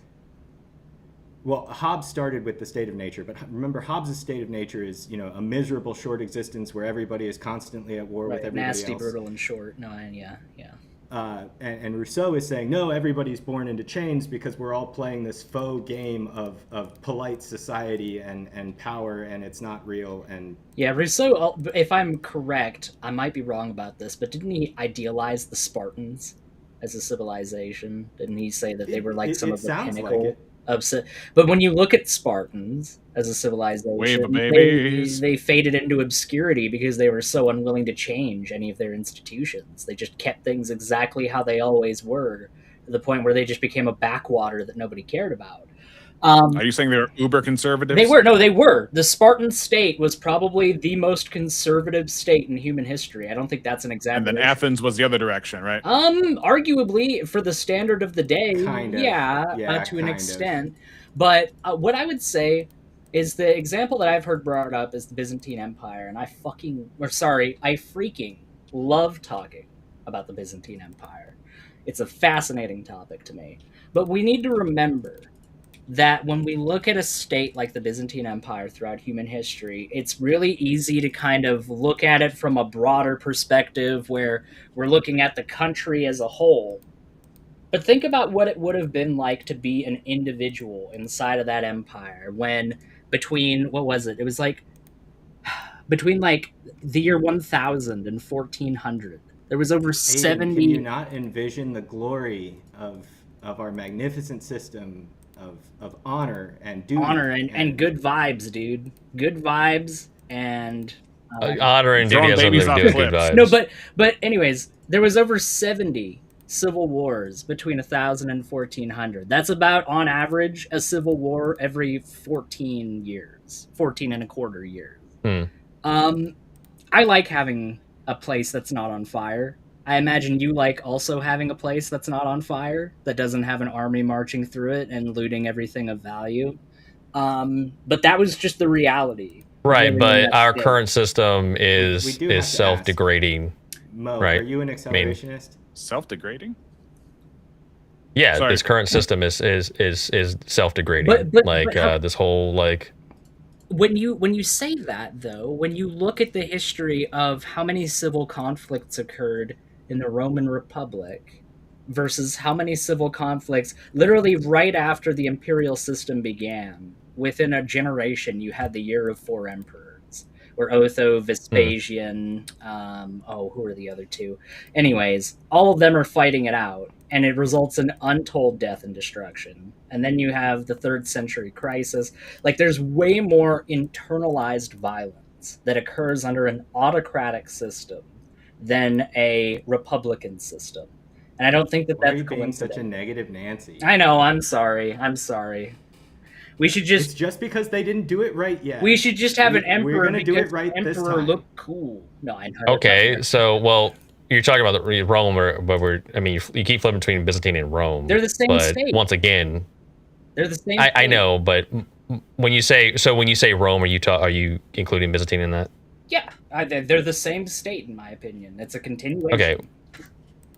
Well, yeah, I would say it's accurately continue, but there are like differences. But my point still stands that it lasted over 1,000 years. It did. It lasted right? over 1,000 So- years. But when you would hate to be a peasant or a merchant, even. Well, yeah, but here's the situation. Okay, but hold on. This is completely crazy because guess what? Every place at that time was kind of dealing with the same shit. Like there was wars and shit constantly at that time. So, like not on that level. When you look at the time period, Not on that when you level. look at the time period, my point is the structure in that of the government in that time period, you did have that pretty much across the board. I disagree with More that. frequently, yes, but that like there is a sliding scale here, and what Aiden is pointing to is specific to the direction that you're pointing toward. On that sliding scale, you get more of this under that autocratic. Yeah, you get more style of violence regime. under an autocratic system. It's just factually accurate. Yes. Oh, okay. There's less social so elasticity. then, It's more rigid. so what would you call the Summer of Love and burning cities to the ground? What was that? And the Was that burning just cities to the perky? ground and the summer of That love. was Yeah, was that just pre-monarchy. great? Wait, It was pre-monarchy. Was that? See, No, they he's knew talking. that He's talking if- about Chaz Chop in if they Seattle. I yeah, think. yeah, Chaz Chop. Yes, If they yeah. disrupted the systems enough, they could put in their own monarch in place, who would be the philosopher king that everybody. No, but has my been my wishing and desiring no, for. no, no, no, no. And That's it's gonna not be my magic point. and perfect. My point is you're talking about, well, they had disruptions in the Byzantine Empire and there was conflict, and it's like, oh yeah, okay, well, you know, Black Lives Matter going on a grand tour, burning cities to the ground. Yeah, you know the That's difference? completely The difference is completely they didn't- fine. They didn't track death counts back then because it was just so ubiquitous. Now, what was the death count in all of BLM? Well, it depends on who you ask. You know, if you look at the DAs that aren't prosecuting me these your people and just letting them wildest go, I'm not Was it gonna over play the numbers 1,000? game with you. I'm not gonna. No. But here's the point. You're going to death. I'm going to civil unrest. I'm saying that it was still violent. That's my point. Yes, and there was lots of civil unrest in the ancient world. I would argue there was Sure, far yeah, more so- civil unrest in the ancient world because how Yeah. many civil wars Yes. has America gone through? They've gone through one, and it was awful, and it was terrible, and it sucked. Don't get me wrong, but last I checked, one is a lot lower of a number than 70, and America has existed for over 200 years at this point. So it's not like it's just a fluke because it's such a young country. Don't get me wrong; it's relatively quite young, but that doesn't detract from the fact that the American experiment has led to markedly less violence than its monarchical contemporaries. That's just factually accurate. Aiden, can you? Do a Well, yeah, comparison but no, for but us you with can your say knowledge? you can say that in modern society, Western society in general, that holds true for every place. No, because Pretty much. I was talking about how Less death than the ancient world. So I no, think no, it's a I'm kind of a moot even point. talking about like America. If you want to go back to say a century ago, where the vast majority, well, a bit more than a century ago, pre-World War One, where the vast majority of European societies are governed by absolute monarchies, right? Not only do you find Mhm. that the standard of living in America is a lot higher than in those European countries, but the education is a lot better. The literacy rate is a lot higher. There's a lot more Mhm. success to be had in a country where you have a lot more of a chance to meritocratically rise above your current station that you have in life. Whereas in an absolute monarchical system, the latitude that you have to be able to climb socially is much less. So naturally, you are going to have more people that are less motivated to pursue their full potential. Yeah, it's What's almost the like point? you reward competence, and you get people who actually deserve to be in the Yeah, position but how they can need you to know be in. someone's? How can you truly know the full extent of someone's potential if you deny them basic rights such as suffrage? How can you ever know? So the then this fullness of is someone's so this is the potential? problem. This is the flaw. We should give everyone this equal opportunity, and everyone has a chance to vote, and Yeah. everyone like this is ridiculous. Like How's that ridiculous? I'm never going to be a professional basketball player. Okay, that's just a reality. I should not be given the shot. So You're this saying it's idea that impossible. everyone should have a shot at this, yes, it's impossible. I'm No. not tall enough. No, I'm sorry. But, That's not true. but that's also your Hang on. determination based on your self-knowledge, but that's not been imposed upon No, you from the top I'm down. living in I'm living on reality. Certain Well, yeah. people It's not have no impossible business in for you governance. to become a professional basketball player. That's not true. Yes, it is. Well, Yes, let's look at it might as well be. Let's half look at agree who with did Mo. become. Let's look at who did become professional basketball players when they had more space in society. I mean, if you want to talk about basketball, you want to talk about social effects. When you I use it as an example. I'm not saying, Let's talk about basketball for the I'm next just saying. 45 minutes. I'm guys. saying I don't want to talk about Larry Bird. Okay, I'm just saying Dennis that in Rodman. general. we're not talking about Please, Larry Bird. Please, let's in talk in about basketball. reality. Let's talk about No, basketball. in All the reality. people that want to play basketball, what percentage Right. of the population actually gets to play in the NBA? Very low. Yeah. I don't know the percentage. Okay. At the founding, Yeah. do you know what percentage of people got the right to vote? Very low. It is low. I'm trying to get you to take a guess since this is your position. I would be shocked if it was How in the low double is very digits.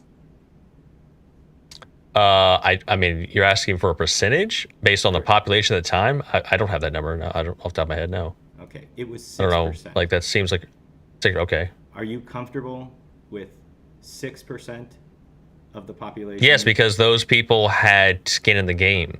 They at least had something that they were bringing. I'm invested in this. So do people Not who are living I'm in an OnlyFans girl and I just want to live my life, man. you think that And you know, residents I'm of on my United States journey, of America man. And really oh, by the have way, I think skin in the Kamala's game? awesome, man. I don't get that. I How think can the you say 94. that? I think the 94% who wanted a place to live also had skin in the game. Right. Skin in the game is kind of a very loose term. You're gonna want to narrowly tailor your criteria in such a way that is understandable. Well, like Investment in the security of the state and the investment in the continuation of the country. yeah, you want That better. to gatekeep No. participation in democracy behind capital. I understand that. Hang on. Our president just fixed that problem. He made the Trump accounts, so now anybody who has a child can get their $1,000 investment in the United States, since that's going directly into the stock market. That meets Moe's standard. Great. Great. Yeah. Great. Fantastic. But Mo, you have to recognize that this utterly failed in post-Civil War when the South was trying to implement these poll tests, because the question always ends up becoming, what information is the pertinent information that everybody needs to know? I didn't base my criteria on information. And by the way, I'm taking a step down from the monarchy to engage in this. Okay, how do we fix this shit show we currently have? It's not about information, right? Because if you base it on information, and you don't have some sort of civic duty behind it or some sort of metric to say, okay, you deserve this, then it's just everyone gets a right without duty. Okay, but That's basically what voting to is. put it nicely, I feel like you're saying a lot of very amorphous terms right now.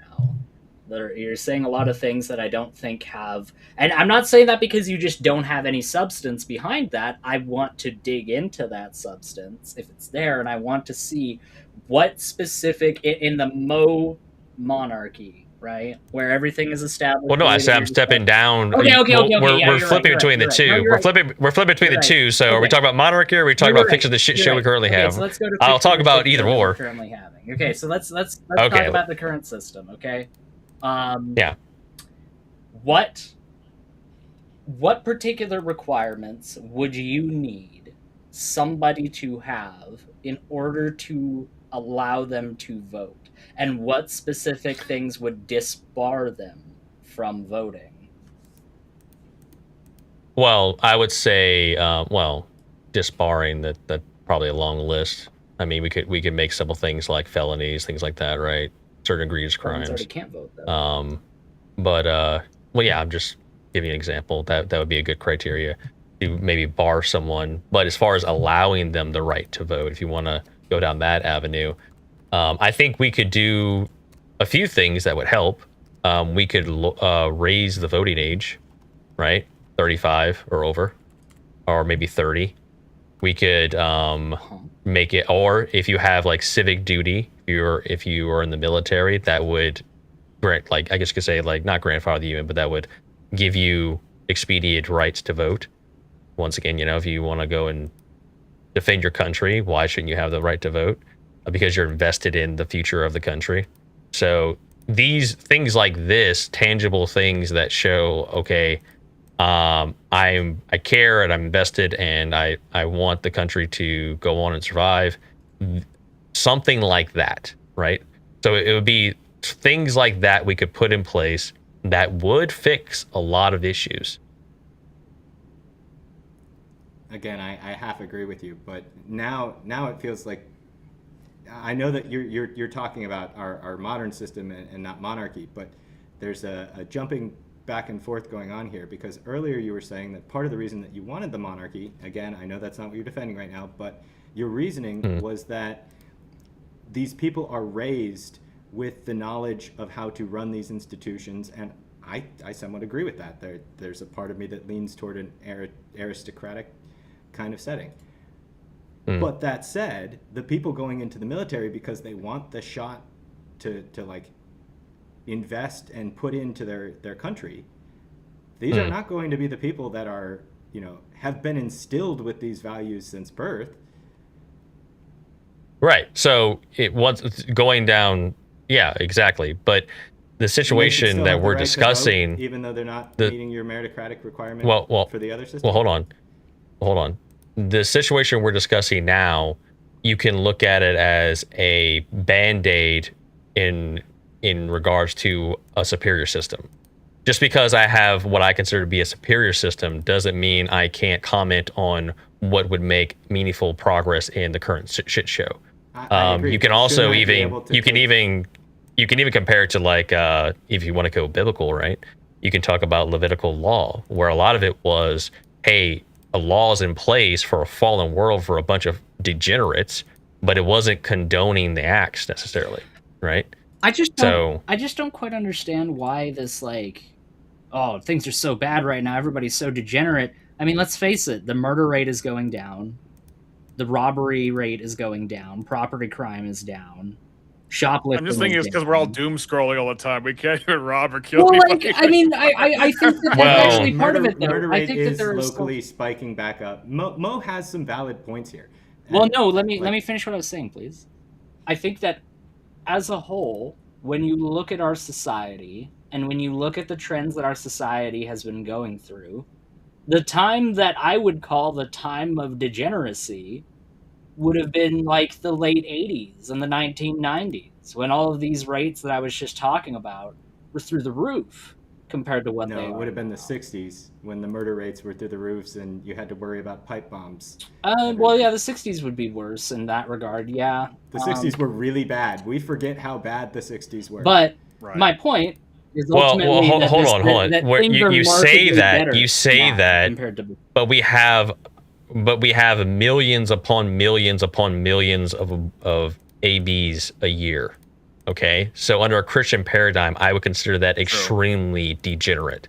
True, and it's kind of under the cover of some kind of medical procedure rather than mass killing. Right, and then that goes to my point, what Rex just brought up. It's when you reframe a lot of things, yeah, you can make statistics look amazing. You can make, if you have situations where they don't prosecute all these guys that are burning cities down and they let them off, then what? Oh, well, they're not charged with anything, so that doesn't go towards the statistic. So this idea that everything is fine, no, I don't agree. I don't think everything. I don't agree. I think it's going. No, but I think that it's one thing that we can see is that fewer and fewer people per capita on a national level are going and doing these things. It's just factually true that compared to a couple of decades, even 3 decades ago, we are living in a broadly safer society than what existed in those times.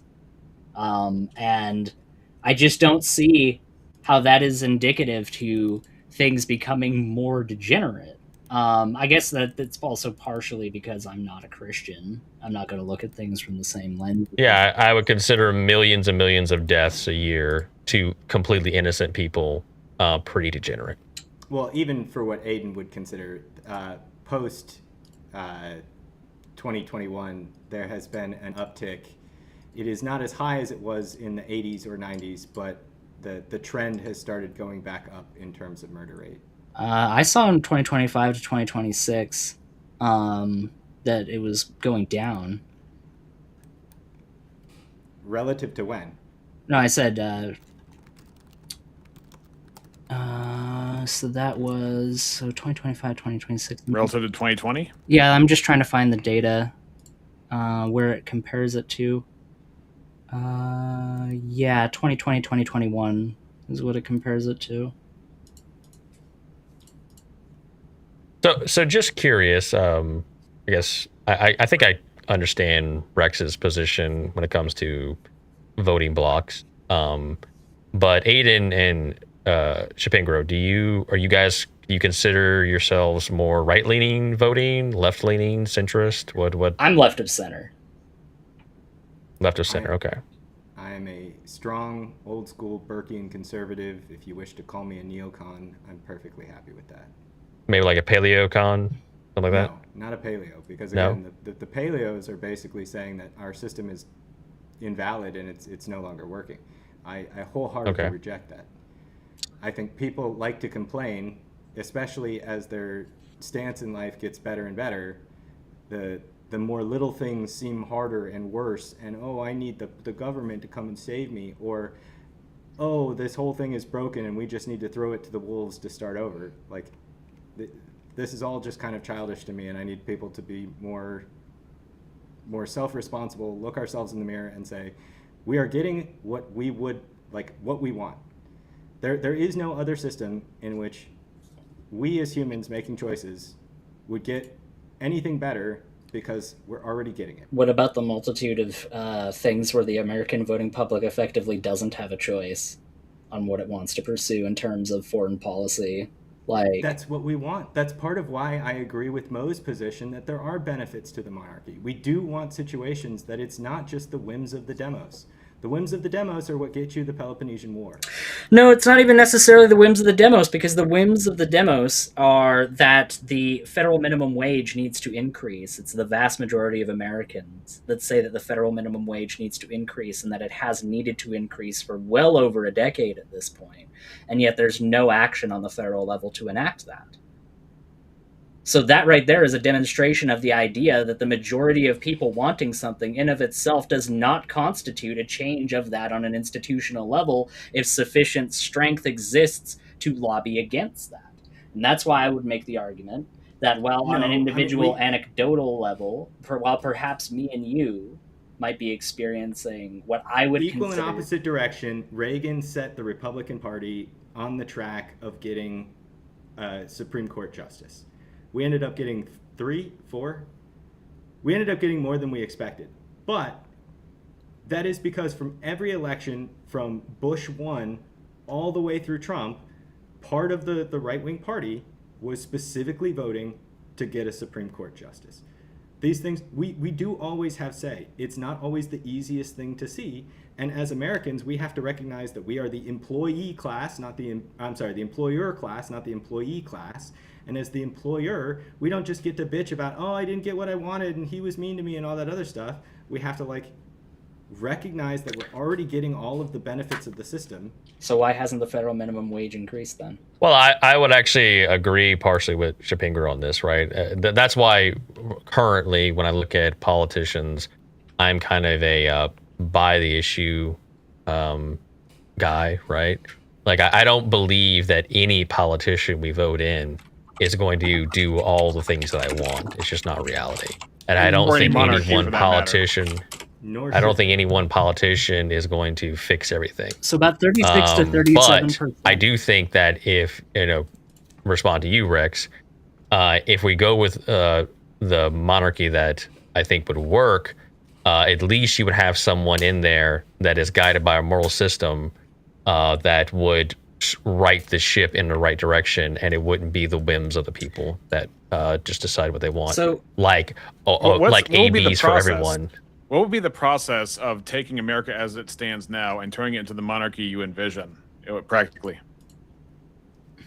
The same process that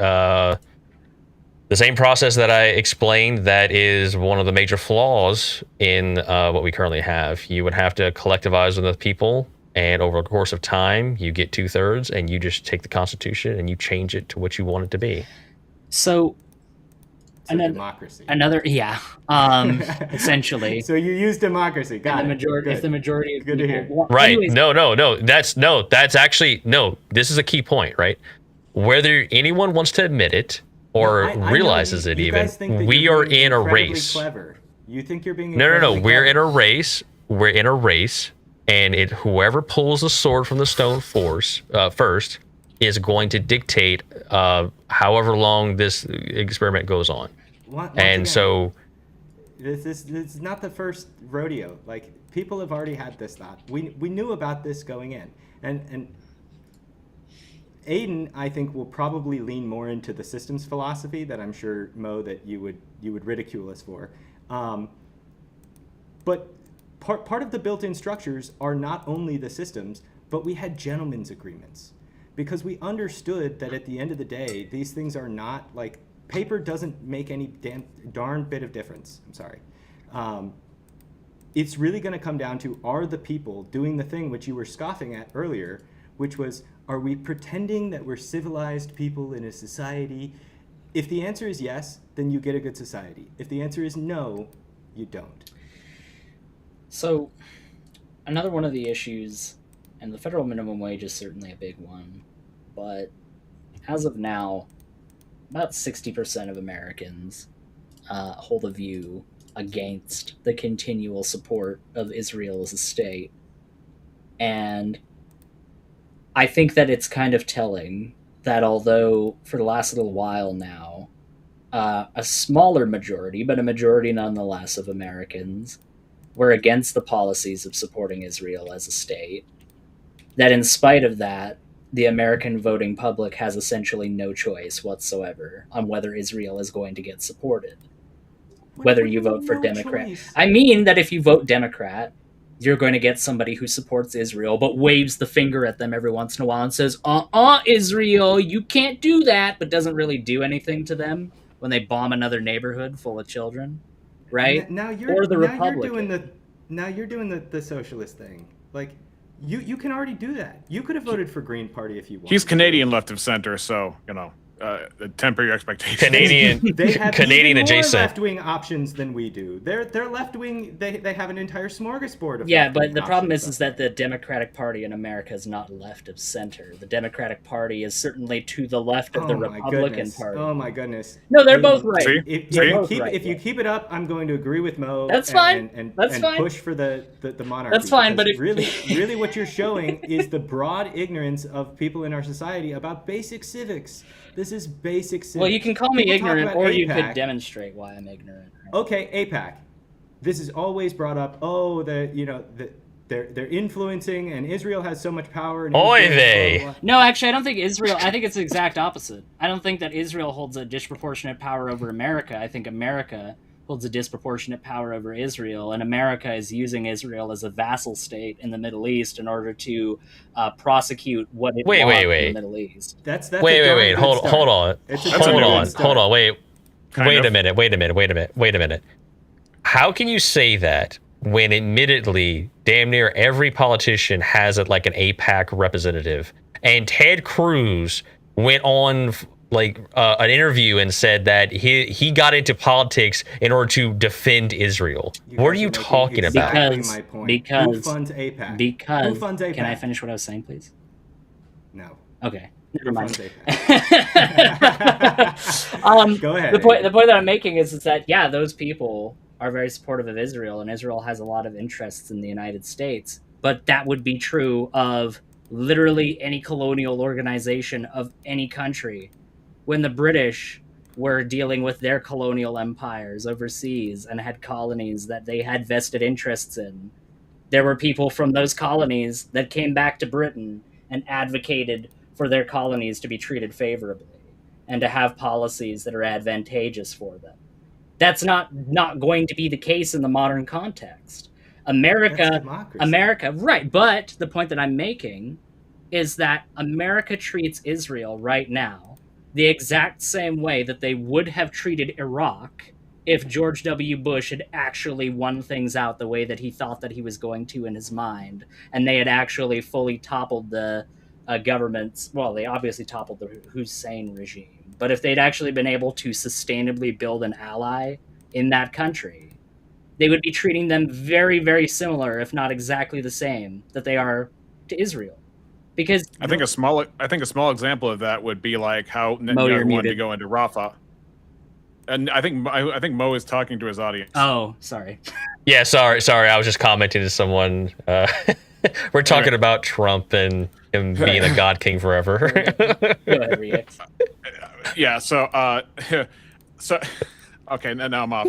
But what I'm saying is the example that I think is a small microcosm of what Aiden's getting at is how Bibi Netanyahu wanted to go into Rafah and Biden stopped him, which would appear to support Aiden's point, and also the fact that Israel probably wanted to strike a long time ago, and the one thing stopping them would have been the U.S. government decade after decade. Is that fair? Didn't Reagan get on the phone with them when they were about to attack? I believe it was either Syria or Palestine, and basically told them to knock it the hell off, and then they did it.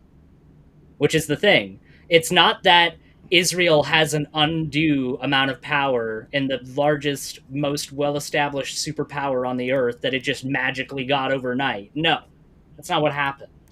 Right. It's not like Israel has more money than us and we're dependent begging on Israel. Right. But we didn't, hang on, Aiden, before you go too far, we didn't create Israel of today either. They basically put themselves on the map. And because there was the whole kerfuffle about the USSR and trying to get influence in the Middle East at the time, it wasn't until the 60s that we finally got on board with Israel. I mean, America did have a role to play. It wasn't a large one, at least in comparison to the British and the French. But America... The first set of planes that they bought were from a USSR vassal state. Because, again, we were not that heavily influential in their very beginnings and buddings of a nation. Are we really going to do Israel-Palestine, though? No, I didn't want to get into IP or anything like that on here. The point that I'm trying to make is that, in my opinion, the American voter has effectively... Turn my camera on. I've been facing the wall this entire time. Sorry, continue. Has effectively no choice when it comes to voting for those. And yeah, you do technically have the choice to vote for Green Party or vote for another organization. This is why I asked you earlier, do you want virtual representation where it's like I elect my person to directly do what I want? Because I would say that the fact that you don't have a choice is a clear indication that basically everybody across party lines recognizes that this is good for us. Except I just told you that 60% of the American populace is opposed to supporting Israel. And again, yes, the American populace, which is why I'm willing to give credence to Mo, because I would want our populace to be much more educated about the state of affairs. No, I don't think we should support an apartheid state. I don't think that's a good idea. Oh my goodness. All right. I mean, hey, So- who's the one Okay, country that supported apartheid South Africa? Hold on. Who's the one Th- country? th- I'm not opposed to an Israel, Palestine, U.S., British, Russia, discussion, but this is about theory of government in general. So before we get too off the rails of like, do we like Israel or do not like Israel? Let's get back to how it's Shut it down. Well, he's trying to point out that this is how our system is not working, and I'm trying to... Hold on, let me go get He my got the daily call. I'm gonna gavel. Hello? Yeah, okay. You want those 7,000 shekels? You better shut this shit down right now. Yeah. There we go. Sorry, continue. As if Mo didn't get the call from Hamas. But anyway, so... it was ultimately we want the about government. monarchy, baby. Yeah, Okay. like this was We want- ultimately a point regarding government. I do want to point that out. Right. This is that. Again, I'm not opposed to it, but this is not the topic. The topic tonight is how it is relevant to the theory of government in general, how we think we should apply government, why it works best, and I think Mo is bringing up an interesting discussion that we don't always have, which is monarchy examined from the standpoint of the Enlightenment and the American Revolution and things like that. So I think that's the most interesting part, and especially the aspect of voting, representation, and if representation is real or better if done by a ruling class versus done by a system of checks and balances with a mixture of republic and democratic mechanisms. So, Chapingro, where were you going with this? I'm going to pass it to you. Well, since you are doing that recap, I'm curious. Can we all agree that if we could have a true good philosopher king, that we didn't have to worry about lineages and all of these other whatever mechanisms that were in place, if we could have a philosopher king, that somehow would be the preferred system? Yeah, I think you would. Now, obviously, my idea would be there would be checks and balances, but yes. Yeah, Aiden? Sorry, I just stepped away for a second. What is the question? The question is, if we could have a true philosopher king, Right. Again, this doesn't happen. You and I agree this doesn't happen, Right. and that's why we're hesitant. But if we could, wouldn't we agree that that is probably the ideal system? Yeah. I mean, ideally, that would be the best form of human government if it were possible and sustainable. Okay, so we at least have that under our belts. We all kind of agree that, you know, if we could have the good that was durable and sustainable, that we would go for. If Leto II from Dune just decided that he was going to take the reins of humanity and just lead everything, then yeah, I think that's probably best for everybody. And nobody else on this panel gets that reference. I apologize. Not a Dune reference, I'm sorry, but I don't want to fight big worms, okay? This is so no. I don't. And I don't want to wear the weird thing in the nose. That just looks lame. I don't It like gives that. you a Iran has the spice melange. We need to go over there and grab the spice melange. Yeah, that's I don't know if spice. anybody's Look, we've got They've this. got all the spice. We're gonna go over there. We're gonna bomb the hell out of them. We're gonna take it, and we're gonna get all the spice. I want to let everybody Guys, we're gonna know go- we're renaming Arrakis to Trump Arrakis right now. It's getting renamed. Right. you guys are trying to raise my cortisol levels, aren't you? My eyes will be bluer than this microphone here. Oh, not the right way of doing things. Right. Regardless, like, I think we have a clear historical lineage that has brought us to this point where we recognize that if we could have this wonderful system, we would take this wonderful system. But given how history has played out over and over and over again, that we take the updates as they've come down the pike. And one of those updates was starting with Hobbes, which I'm surprised I don't hear more about Hobbes from you, Mo, because it's closest to your ideology with the chained Leviathan. So we start with this chained Leviathan, and then we go through to Locke. I need to do more reading, admittedly. So yeah, but my approach to this, and I think I told you this last time on the stream, is going to be admittedly, I'm not really, I guess, formidable Well, in that's a political discussion, right? I'm basically coming to this with a very just logical, kind of like philosophical mindset in discussing this. So there is a lot of gaps as far as reading stuff, but I will take your advice and read into that. But yeah, everybody, please like Actually, the show I if you're lied. enjoying It wasn't would be Hobbes first. greatly It really would have appreciated. been Aquinas first, laying out the oh God, what was the name for it? The scholarism in the church. Is that the Scholasticism? name? Scholasticism. Thank you. That's what starts to lay out these ideas that we start to unpack later on in the Enlightenment. But we get these thinkers who are thinking about these ideas and asking, can we make this logical? Can we make this make reasonable sense instead of just being because some guy said I told you so? Well, it's important to remember that the reason why we have this modern system is because we forced the old systems down. I don't think that those old systems would have relented without a whole lot of violence and a whole lot of bloodshed. And it's almost without exception that you see that throughout human history, that almost all of these absolute monarchies were done away with as a direct result of a massive conflict. So, unfortunately, it does seem like violence to a certain degree is oftentimes necessary in order to push that forward.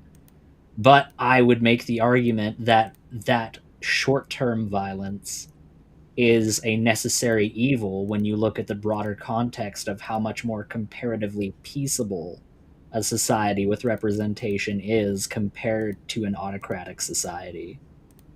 Yeah. From the Protestant Calvinist perspective, the only legitimate way for us to do some kind of violent revolution would be if you had what's called a lesser magistrate, where somebody is not necessarily the top of the government, but the top of the government is doing something corrupt to the great degree of the oppression of the people, to the extent that somebody who's a lesser magistrate, who does actually have legitimate governing authority, can lead such a revolt, for lack of a better term, can lead a counter action against that government, because otherwise you don't have the limiting principle of a society that can otherwise just revolt from the grassroots at any time. So I think that's just worth at least putting out there. So, like in a modern monarchy, that would be something like the judiciary branch would initiate a removal process. Yes, if you have somebody who already has violent. Yeah, right. Well, yeah, if you have, and obviously avoiding violence would be the ideal, but if you have somebody that had actual government power, an actual government position that could lead such a revolt, that could lead such a force against the oppressive force, then that would be a legitimate response to it, rather than just like the people having the French Revolution every 10 years. I'm glad you brought up the French Revolution, because the French Revolution to me is a dual-edged sword of truth, one that we should all imbibe. On one end, it says it doesn't matter how powerful the government is. If the people decide that it's time for that government to be done, it will be. I agree with that. Talk about power discrepancies between the French peasantry and the nobles of the time. Like, modern people say something like, you would never be able to take on the U.S. government with their F-15 or F-35s. And it's like, I'm sorry, yes. Eventually it would be. Well, so, right. What you see with the French Revolution, though, at the same time, is there has to be a critical mass that's reached of people that are disenfranchised with the government, and that critical mass has to extend to the military. If you do not get the military on your side, at least to a certain extent, then the revolution is just not going to get off the ground. Unfortunately, without exception, that is always the case.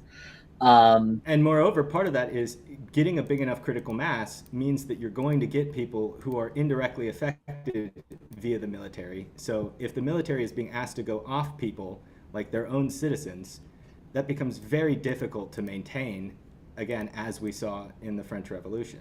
Right, same with the Russian Revolution. And what you find when you see these revolts taking place, you see a group of, at least with the French Revolution, you see with the establishment of, what was it? It wasn't the consulate. That's Napoleon. It's the directorate. That's what it was. Freaking Robespierre. Yeah, Robespierre. Before Robespierre takes power, though, there's a brief time where the directorate does kind of start to go a little moderate, where they are talking about, okay, we need to establish a constitutional monarchy, where the monarch is there, but they have these checks and balances that are going to keep them there. But people like Robespierre, just like people like Vladimir Lenin in the Russian context, ended up winning out over the moderates and ended up pursuing a much more dramatic form of revolution rather than just reform. And that's an important aspect of things as well. When you look at revolution, it's all too easy to look at the people at either extreme, either the ultra-conservatives who want society to remain exactly the same, or the ultra-radicals who want to see a society that's entirely unrecognizable than the one before. Whereas in the reality, the vast majority of people in any one of these revolutionary contexts are somewhere in the middle. They're the moderates. There has to be a critical mass of those people that are won over in order to actually have it carried forward. Because you're not going to convince people on the extreme end of the argument to somehow go over to the other side. It's just not going to happen. Not until Horseshoe kicks in. You don't know what you are. But So we do have a comment from the chat really quick that is fundamental, of course. Darth Thorines, and of course you can give just one word answers if you want, because it's kind of, I think it's kind of past the point. But Darth Thorines, I don't know if that's how he pronounces it. He says, "Just answer the question you're all dogging. Why ought we have government?" My answer would be Romans 13. Mo would probably have something along those lines, but Chapingro and Aiden, I'm not sure what your framework would look like. Well, yeah, go ahead, because I mean, my question would be, what would you? He's an anarchist. What would you have? Anarchy. That would be the. So I mean, I mean, not even going to scripture, just logically, what would that look like if you don't have some sort of government structure to keep things in order, to defend the nation, etc. What it's just anarchy? I don't know. So I'd be curious what his take is on that. Yeah, my response, and I humbly think that Darth Thorines is a troll, but I will answer that question in good faith irregardless, and say that based on the fact that you have not spent every waking moment of your life trying to save up enough money to be able to buy a plot of land somewhere in the Alaskan wilderness where you can go live your own little independent am-prim lifestyle that's completely independent of everybody else, kind of tells me that you yourself kind of enjoy being a beneficiary of society. You kind of like this whole social contract thing that we got going on, where you're able to drive on a road that you didn't directly build and go into a building that you didn't directly build and access services You didn't build that. You didn't directly fund. You did. I was just thinking that you didn't build those roads. You didn't build that. Like, come on, dude. And I'm not even that's not even on the same level of you are critical of capitalism, yet you participate in it. It's not even that, because when it comes to capitalism or communism, at least a communist says that they want to live in some sort of society, in some sort of social contract where they cooperate with other people. It's the anarchists and the radical libertarians that I really do scratch my head at and go, why do you think that? Hey now. Communism and ANCAPs are two sides of the same coin. Both forget that humans in true communism. Both do treat human beings like machines. I will give you that. They kind of treat them like robotic numbers that can just kind of be moved around and done with whatever the hell you want. I would agree. Well, they also treat them like God. Like in the case of libertarians, it's myself as the individual am the crux of what I'm looking for. Whereas if it's communists, they're like the people as a collective are the crux and the God and the ought of the day. I would also say that capitalism and ANCAPs are two sides of the same coin, because in spite of what a lot of people assume the end goal of communism is, which is, oh, we have this giant government that overreaches and spies on you all the time. Actually, according to Marx, the end goal of communism is the abolition of the state. They don't want there to be a state. They don't want there to be a country at the end goal of communism. Right, which is part of why it's, it's so mind-bending. I understand it, and yet to try and imagine it is still difficult at the same time. But did you say capitalism and ANCAP? Or sorry, communism and ANCAP, pardon me. Okay, yeah, communism. definitely. Because I was going to say, distinguish that for me, because if it's just pure capitalism, that is ANCAP. Sorry. No, I misspoke, pardon me. Yeah. Unacceptable. But just really quick, I know that you asked this a while ago, Rex, but to answer your question you had a while ago for Gibbon and why he argued that the Roman Empire fell due to Christianity, a lot of it had to do with the idea that he believed that Christianity diverted people's attention away from service to the state to service to the church and service to their God.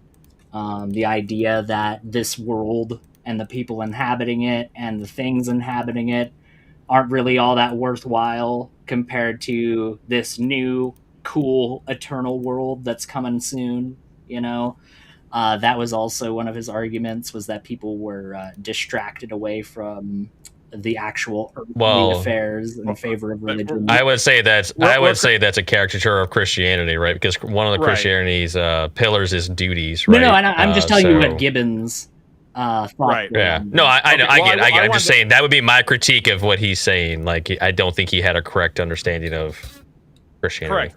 Yeah, no, I agree with what Mo's saying, and I would add that among what Christ said was render unto Caesar what is Caesar's and unto God what is God's. And so there's no inherent contradiction in those things because we're supposed to subject ourselves to the governing authorities insofar as it does not force us to sin. And now we can, that's the whole live stream debate. We're just talking about theory of government right now. But in terms of, I would agree that his thing is if it led to the fall because they weren't like subservient enough. I mean, and you want to tie it to Christian principles, I think you're going to have a hard time. If you want to tie it to what was done by Christians, I think I would need a lot more information to buy into his pitch. So the other ones were, he thought that because, don't get me wrong, there was a state cult associated with the Roman Empire prior to Christianity, but he makes it's hard to contribute when you keep getting killed too, when you're lion food.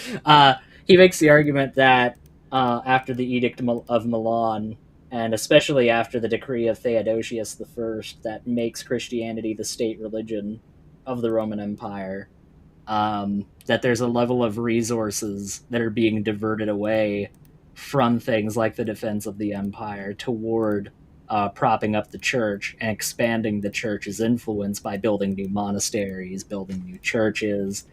There's also the idea that a lot of Rome's soldiery was essentially converted into this new priestly class, this new class of priests and monks and clergymen that didn't exist prior to that point. And I'd say probably the last one I could come up with off the top of my head was the internal dissension and conflict that occurred within the church. He made the argument that because there was so many of these controversies about Christology and about the role of the church and how powerful it ought be or not be, that distracted and diverted a lot of resources away from defense of the empire. So those were his main arguments for why Christianity contributed to it. And I agree with some of them more than others. I would definitely agree that the controversies of the early church definitely did, at least partially, kind of distract from the fact that, hey guys, the enemy's kind of at the gates. They're kind of trying to take all of our stuff and we're too busy arguing about whether Jesus was God or not. But for some of the other ones, I think that they're a little bit weak. Yeah, I think the idea that Christians just don't care about anything within the world is kind of demonstrated not to be true, just based on, meeting Christians in your everyday life. I don't think a lot of Christians are like monks out in the desert with literally nothing to their name whatsoever, So no, we're definitely not in the West, especially. We're definitely not ascetic, of any degree. I mean, yeah, there's no arguing that. Can I give a shot at the question about why we need government? Oh yeah. We need government for the same reason we need lungs, because it is a evolved adaptation of our species to self-manage.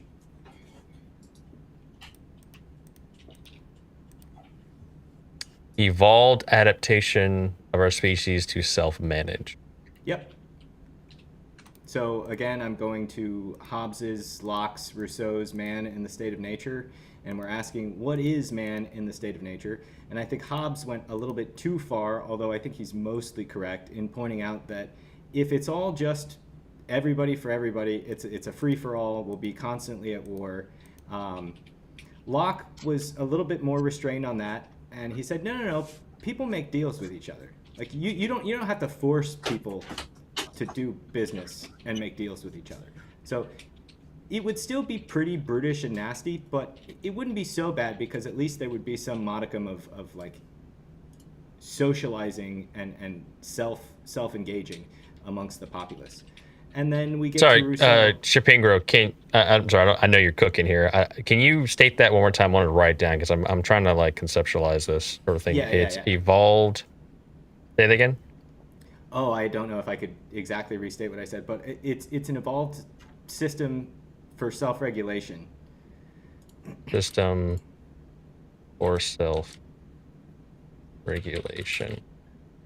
Do you think it's true there's some kind of correspondence with how people in a given society, in a given culture, the less they control themselves, the more they're controlled by the government, the more they relent to a government that can become more and more tyrannical when the people are in more of a weakened state, like a weakened moral character or a weakened You're sense asking of me purpose. if it's true that you trade freedoms for security, and the answer is absolutely yes. Okay. That is always the trade-off that is made. And they will have neither, right? If they make the trade, eventually they will have neither. Yeah, that's the worry. That's the concern. So Right. by the time we get to Rousseau, and just to try to wrap this up, I know I was rambling for a while, but Rousseau is pointing out that man in the state of nature is not necessarily just at war. He's actively making deals and engaging and creating government because that's what we do. We want to create systems that we can all engage in and play in, and it's like nobody wants to go to the playground that's all rusty and broken and you're worried about getting shanked. Speak for yourself. I'm sorry. So I do have a question though about. Everybody. I do have a question though. This evolved system for self-regulation. The verbiage "evolved" implies. I mean, would you say then it could evolve in a different way than we currently have? Yeah. As a matter of fact, I would say that you see differences in types of governments depending on things like geographical location. I agree with Montesquieu here. Well, So government is if it downstream of can anthropology. That's what's going on. Okay, It's Jared because- Diamond. So if it can I don't know who evolve that in a is. different way, then is this a descriptive claim or? Yeah. This is descriptive. I'm pointing to the fact Okay. that you cannot point to any society in history that did not have a government. Got it. Okay. So are you saying that we? I don't know if I want to go into this right. Are you saying we need a government, or that a government is just the natural result that rolls out of humanity, or just both? Is that what you're getting at? I'm going to answer your question with a question. I'm sorry. I know this is annoying. Do fine. you need How dare you. lungs? Yes. Okay, then yes. On that level, we need it. It is not a choice. You do not get human societies without government. I'm sorry. Hold on. Aiden was But- born without but- lungs. Hold on. Couldn't you? But hold on. But the on the premise though, and maybe I'm just thinking about this too much. But on the premise that it's an evolved system, and you admitted that it could evolve in a different way than we currently see, who's to say that it wouldn't evolve in a way that is not really? It could evolve in a way that is undesirable. It could evolve in a way that is because self-regulation. What does that mean? By whose standard?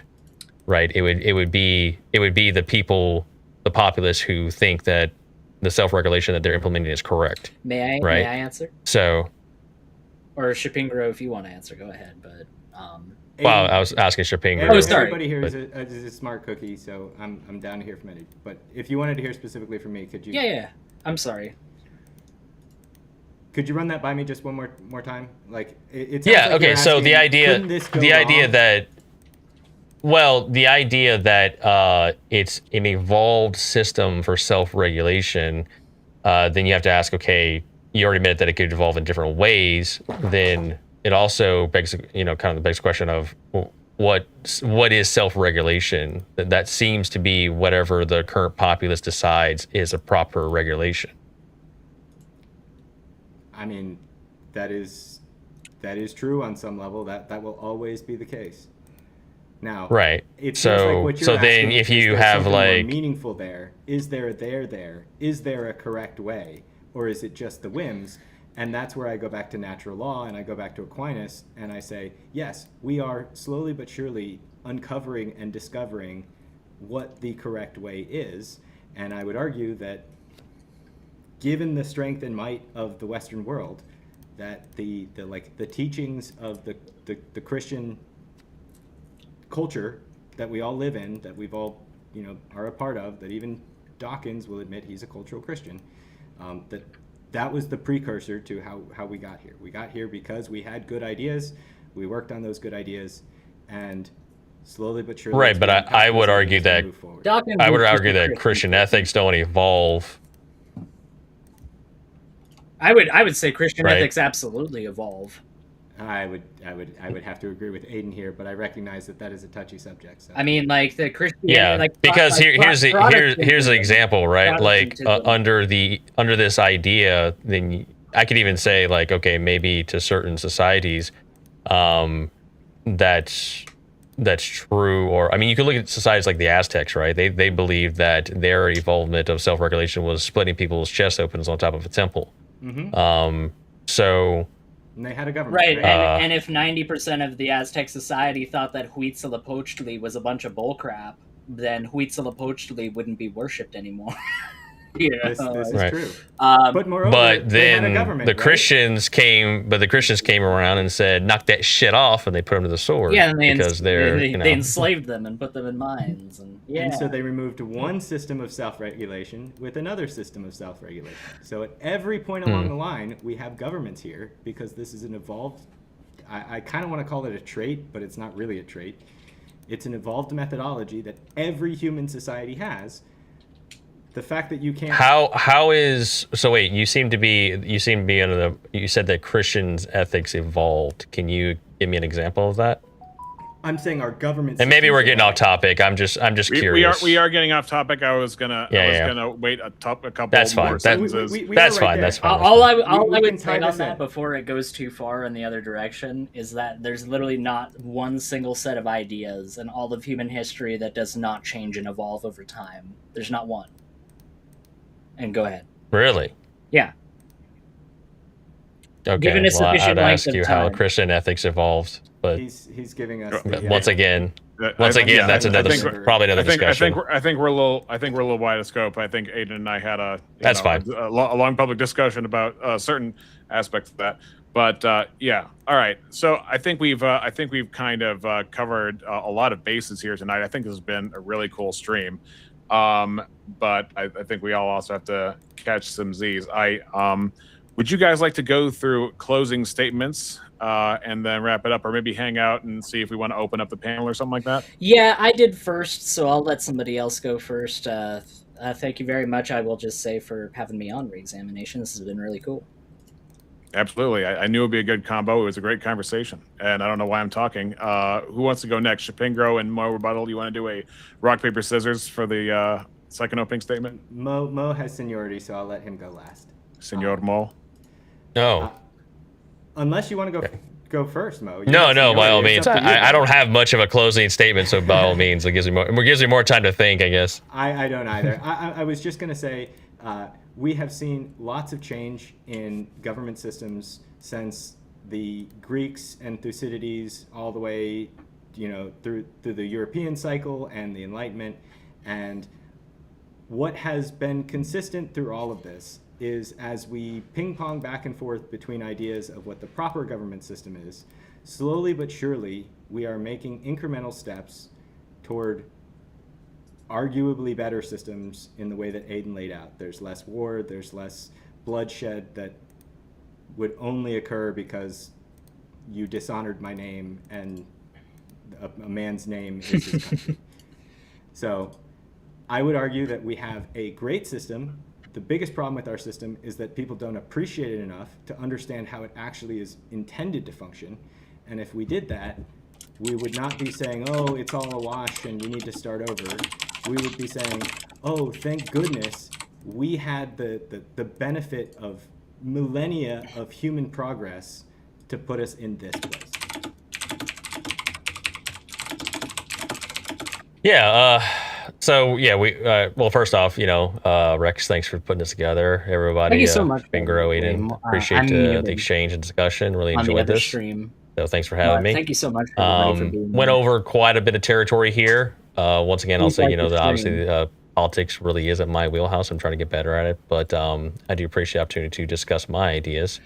When it comes to where we currently are, going back to a previous point, I do think the U.S., when you look at the system and what we have in place, we are on a timeline, and depending on who gets to that sword first is going to dictate quite a bit for the future of whatever this thing eventually turns into. So, the idea of a monarchy, I think, is a a good one, but also I do see the merit of trying to put things in place to fix the current system. Maybe voting ages, having some sort of merit-based system to get the right to vote. Democracy gives everyone a voice, but there's no guarantee anyone knows what they're talking about, right? The system, the monarchy system, limits power to those trained to lead. It has you can have constrained. It can be constrained by law. It can have a removable system. So why would we prioritize equal input over competent outcomes, right? So that's my whole point on that. But I do also have to be realistic. There's only so much that can be done in my lifetime. So I do think there are some things in the short term that we can use to correct some of the failures we see in our current system. Because once again, the constitutional republic, as talked about in the Federalist Papers, it really only works if you have a moral populace. So, and thank you, by the way. I will say, Mo, you're probably the person I disagreed with more than anybody else here, but I think you made some very adequate points. And although I don't agree with them, I think you did a good job of articulating them. That being said, I will say that in my read of human history, there's been a variety of different ways where governments have tried to derive their legitimacy. Some just simply try to say that there's some amorphous god out there that's looking after their affairs. The Chinese try to justify it with the mandate of heaven, specifically linked to the natural world that they lived around. The pharaohs did the same with the Nile in Egypt. I think they call that pre-sup government. Yeah. But there's a variety of ways with which governments have tried to derive their legitimacy, most having some form of divine right attached to them. And I would agree with Chapingro in saying that the idea that governance stems not from some divine entity, but rather from popular sovereignty, is an evolution of that. And is it the final form? Is it even the best form of governance for humanity? I mean, who knows? We're a species that, in my view, has existed for about 200,000 years and has only really had the means of organizing civilization for the last 5 or 6 at most. So we're very new to this game as a species. We're working a lot out right now as far as that's concerned.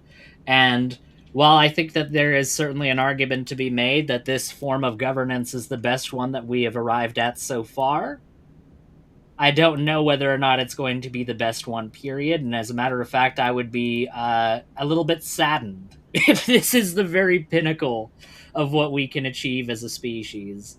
I don't think that, though. I think that we... No, you think Pol Pot was the best. That's right, that's right. Wait. Typical progressive. You wearing glasses there, Chapingro? Wearing glasses? You intellectual? We're gonna get you know what happens to those intellectuals. That's right. That's right. You're a disruptor, is what you are. Intellectuals are going to ruin the future. We need grunts. The future is grunts.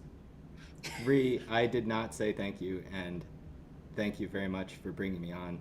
As being new to this space, I didn't think about it in my outro. Everybody else is smarter and did the right thing, but I do want to thank you, Rex. You put an arm out there for me to bring me on, and I really appreciate that. And you other two guys have been absolutely phenomenal to talk to. So great interlocutors. I appreciate it. Yeah, seriously. Yeah. Great conversation, everybody. Absolutely. All right, guys. I was thinking about opening it up, but I don't know who's going to show up. It seems like all the a lot of good friends came out, but also a lot of vampires and werewolves come out late at night. So I think I'm just going to call it a day on my end. But of course, you guys have your own streams going on. And of course, if anyone wants to jump on Moe's stream, Aiden's stream, or Chapingro and keep them late up at night, then that is your prerogative, and it's between you and them. But I, for one, will have to dip. So thank you all for coming. Even though I have differences with all you guys, I have fun having differences with people because you can engage it in a way for clarity and for understanding. There's a lot of things that, even if you don't agree with somebody's worldview, you can learn a lot of things about what's true along the way with things you disagree with, and things can shed light on different things you haven't understood to the best degree. That it even shows things that you didn't know that you believed by contrasting it with ideas you've not heard before. So I also thank everybody in the chat, everybody in Chapingro's chat, everybody in Moe's chat, everybody in Aiden's chat. Thanks for showing up. Hey, Mark, Give everybody we're likes, just getting things subscribe to wrapped up over on the Chapingro, Moe stream. Rebuttal, and Just Aiden. one moment here. And definitely we Sorry, might I look thought forward we were to all dialogues like this in done the on the future, live because this stream was fun side of and I would things, argue but productive. We're just wrapping up right. Yeah, I had a great time. And to your point, Rex, yeah, I do agree. This was great to kind of like And then, test. I'll This have first time I've things kind of presented just this, on the so I screen. really do appreciate the pushback, and it's revealed some things I can tighten up. So I appreciate it. Yeah. Let's do it again. And Yes, for sure. maybe next time we can actually get into what we think we should move forward into. We did a lot of discussion about where we are, which is good. We should always start with where we are. We should do that. But next time we can say, since Moe thinks we need to fix our ill-begotten land, we can talk about how we can do those fixes. Yeah. Have a See good you guys. guys. Good night. Appreciate it. Alrighty. Mark Reed, thank you kindly for your patience, good sir. Hello. We are on the channel now. How are you doing today? Yeah, I'm good. I didn't Good. catch much of that. I just thought I'd drop in. I did raid you, but it was just my member stream, so there wasn't that many people watching. It was just a few. So Hey, I appreciate it. Yeah, no worries. I thought it was interesting what I did here. It was weird to. Whenever somebody says like, I think the monarchy is a good system, or sort of, the aristocracy is a good system, I always think that they're thinking of, period pieces and all this extravagance and ballrooms and, Right. the sort of balls and the what's it called? The pageantry kind of thing Right. and it's sort of a romanticized view, because that was sort of the upper, 5% that had anything like that, like that is Right. really not the average life of the average person in those No. systems.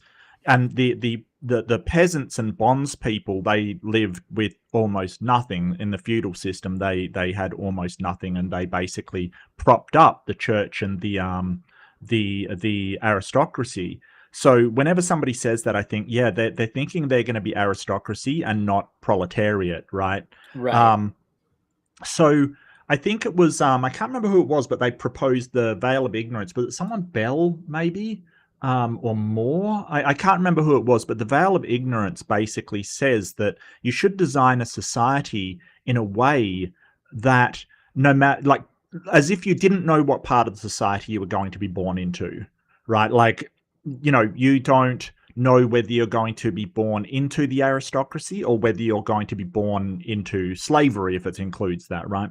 So that's the best way to design any kind of society Right. that's at least acceptable and fair to most people.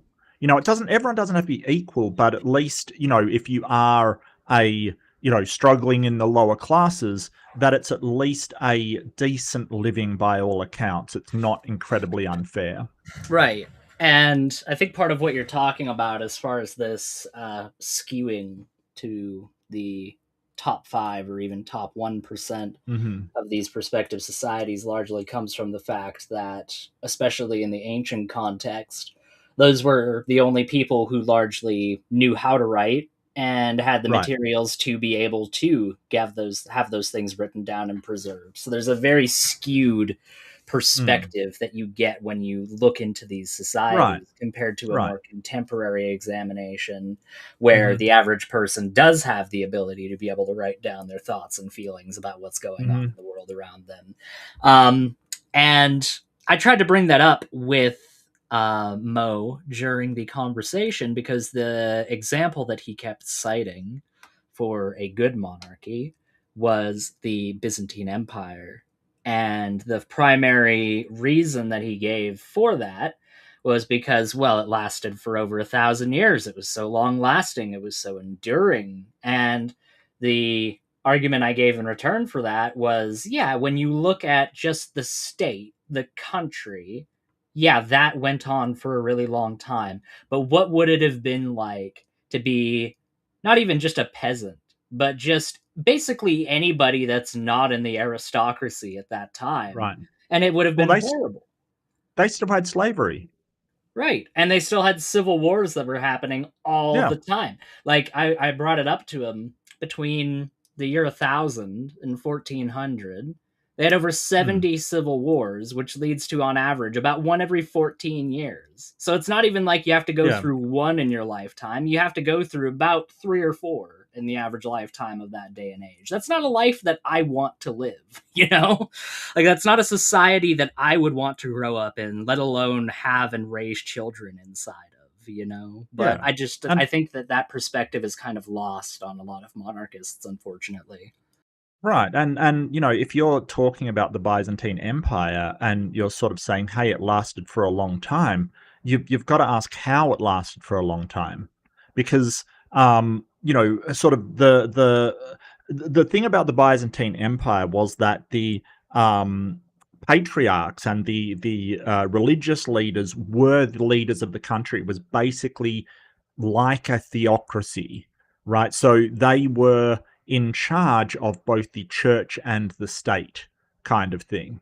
And that consolidates a lot of power in one group, right? So they had almost total control, but it kept going with things like maintaining its slaves through Black Sea slave trading and war captives. You know what I Right. mean? Like they attacked neighbors, overtook them, took them their captives, and made them into slaves, kind of thing. Right. And you're assuming that, hey, I will be one of the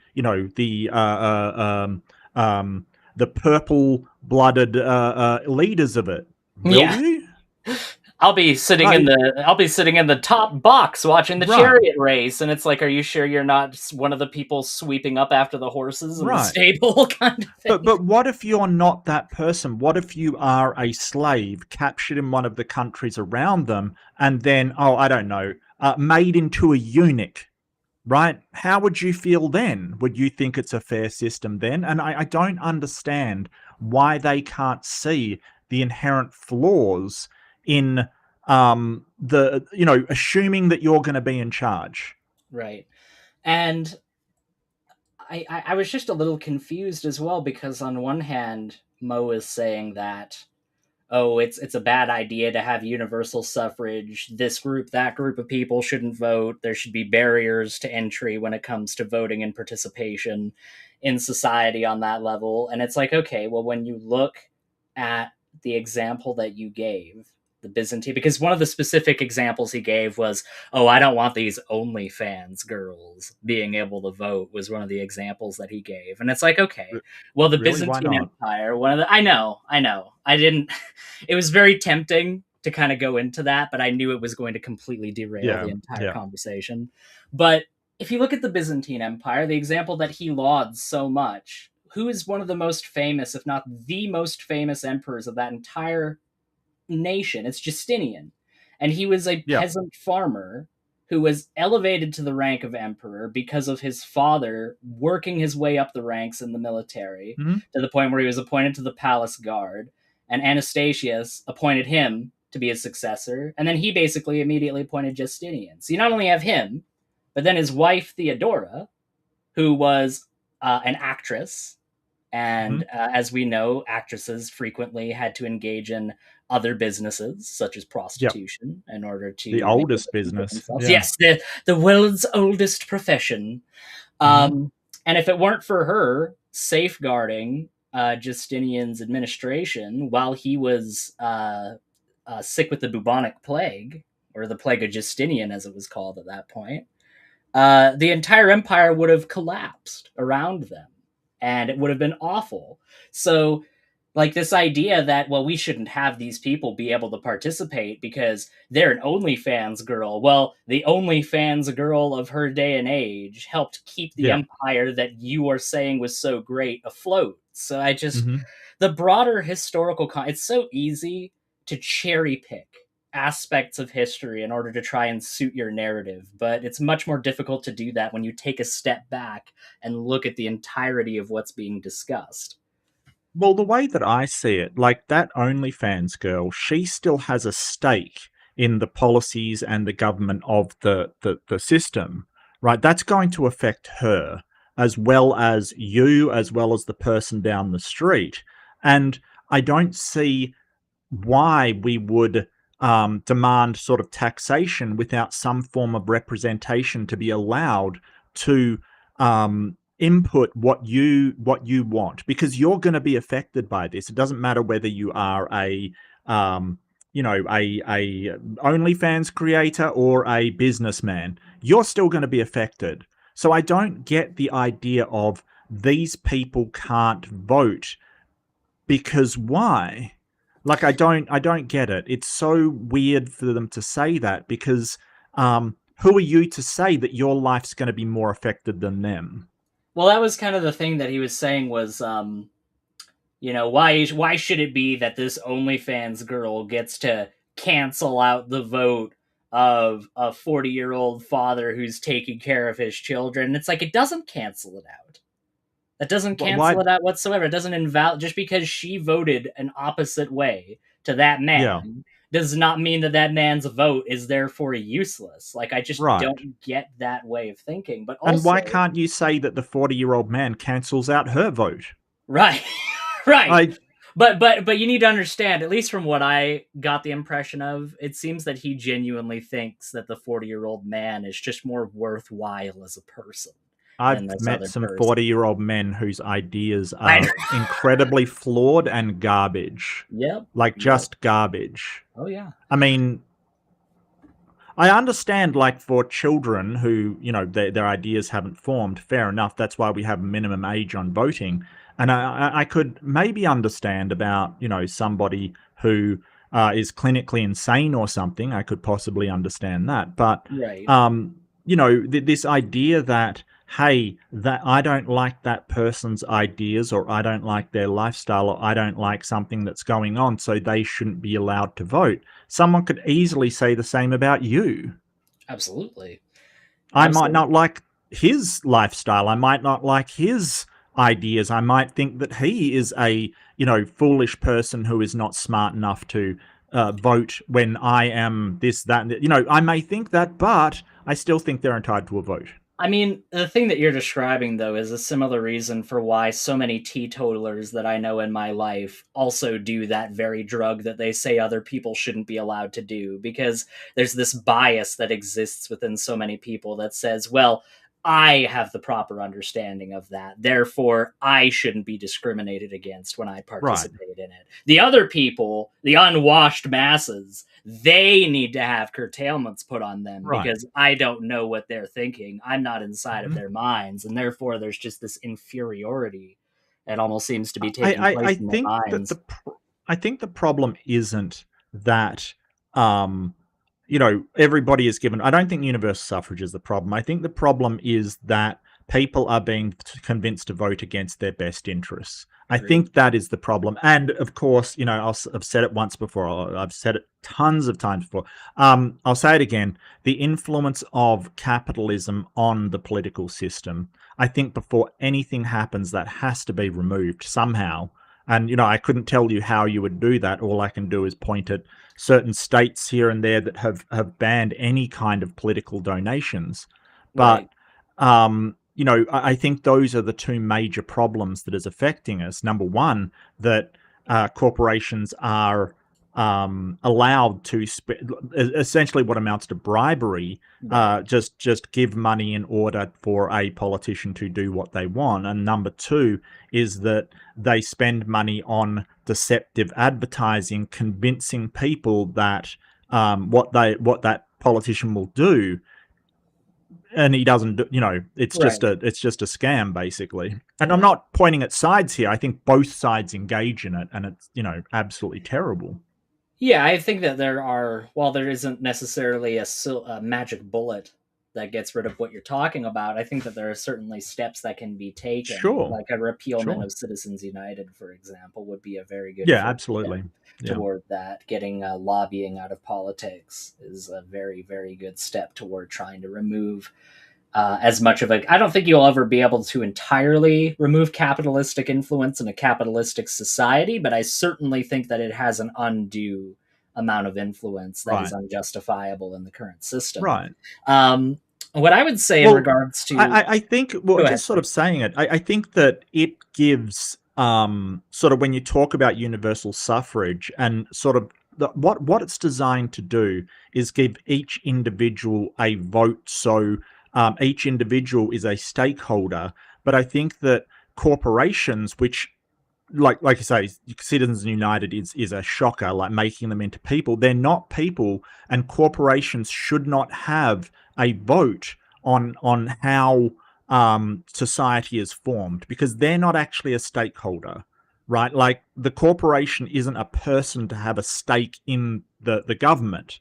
No. The workers of that company should, and the CEO and everybody else, but the company should not, and they do. They have more influence than any other group of people out there, and I think that is the main number one problem, because that those corporations in our current system, they are going to use that political power to be able to change laws to give them more capital, and then the more capital is injected back into the system, allowing them to gain more political power. It's a vicious cycle. So what we're seeing is people becoming disheartened and feeling like they have no power, because it doesn't matter what they do. It matters what, the corporation does, the people, the billionaires who are throwing money around. It matters what they do, but not what I think. And that is a shocking situation to be in. No, it is. I think that,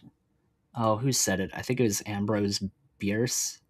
It's a quote that goes along the lines of corporation, an ingenious device for obtaining individual profit without individual responsibility. And I think that kind of gets to the heart of what a corporation is, and the idea that a device or an organization, however you might want to phrase it, that is inherently impersonal by its very nature.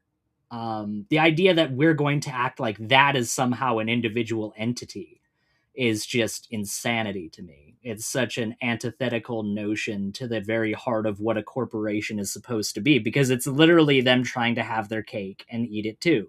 They want all the benefits of impersonality when it comes to those corporations, but they also want to be able to give unlimited anonymous campaign donations to individual politicians because, hey, we're an individual. We're not a organization, guys. Come on. Like, it's just ridiculous. Well, I agree with you. I agree with you in that sort of framing of what the corporation has become. But it's important to understand the history of corporations, what they were for and why we had them.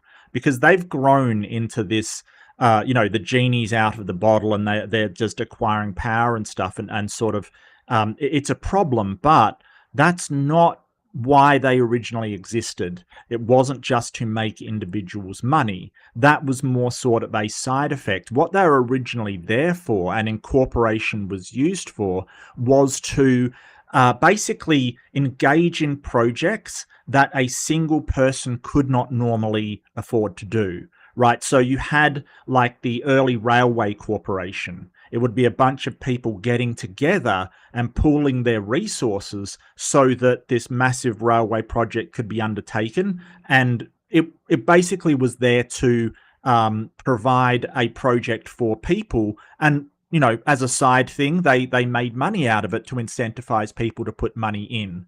And there's nothing inherently wrong with that.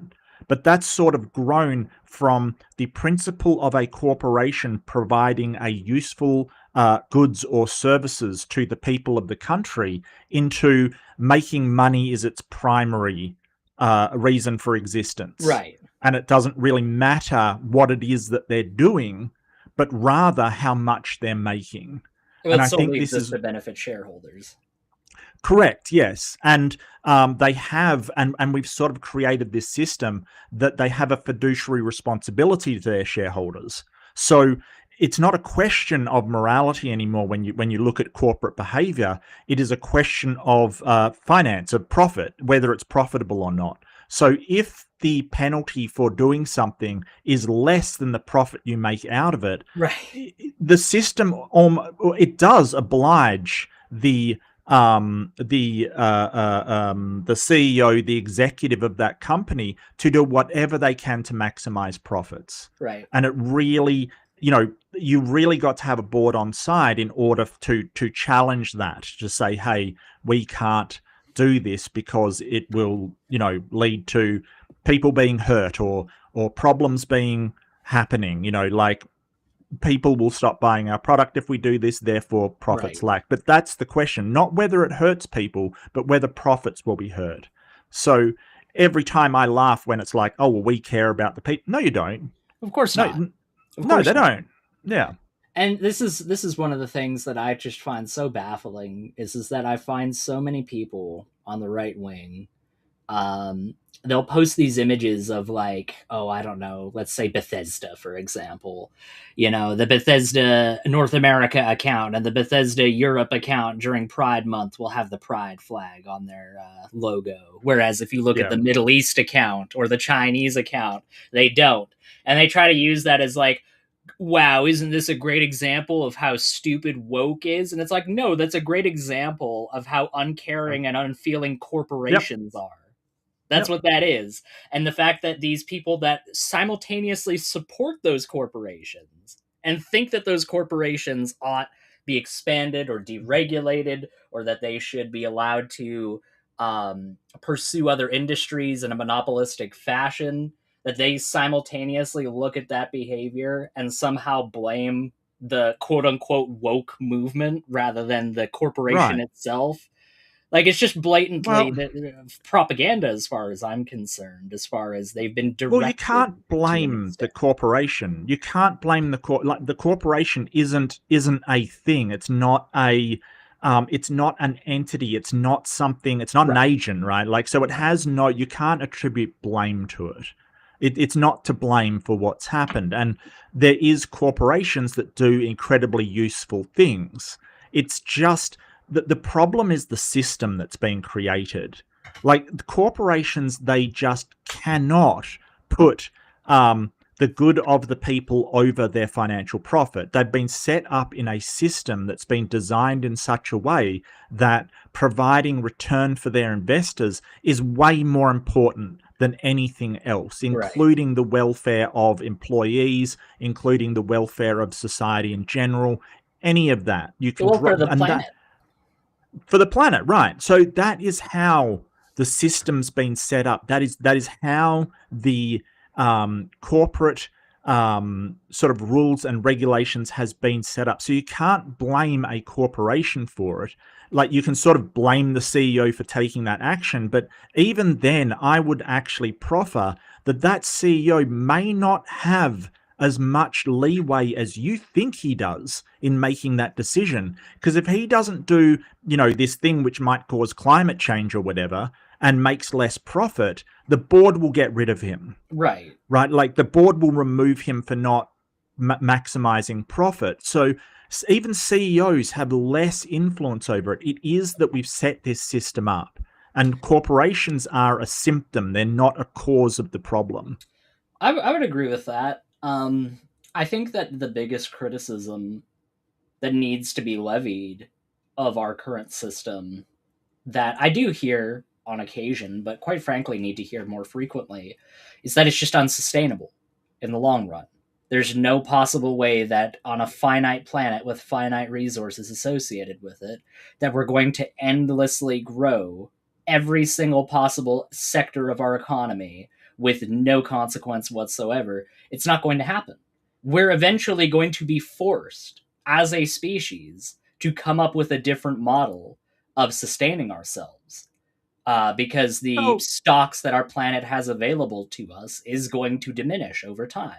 And I think it's more proactive of us as a species to start trying to make that transition now while it's an option rather than a necessity.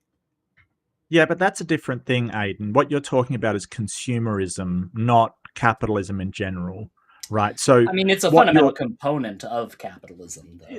yeah, but if everything is renewable, there's no problem with it, right? So you're sort of talking about the relentless expansion of industrialization and the consumer waste sort of mentality that goes along with it.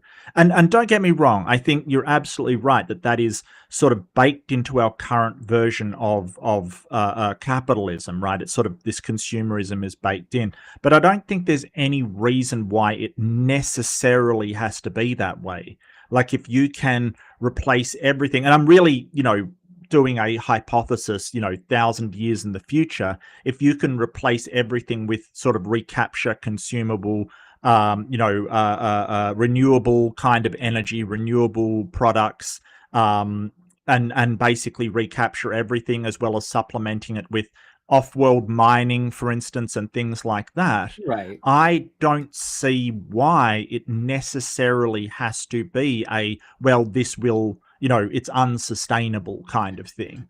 I think it could be, and don't get me wrong, it is 100% not at this point. It is so far from being unsustainable, it's ridiculous. Gotcha.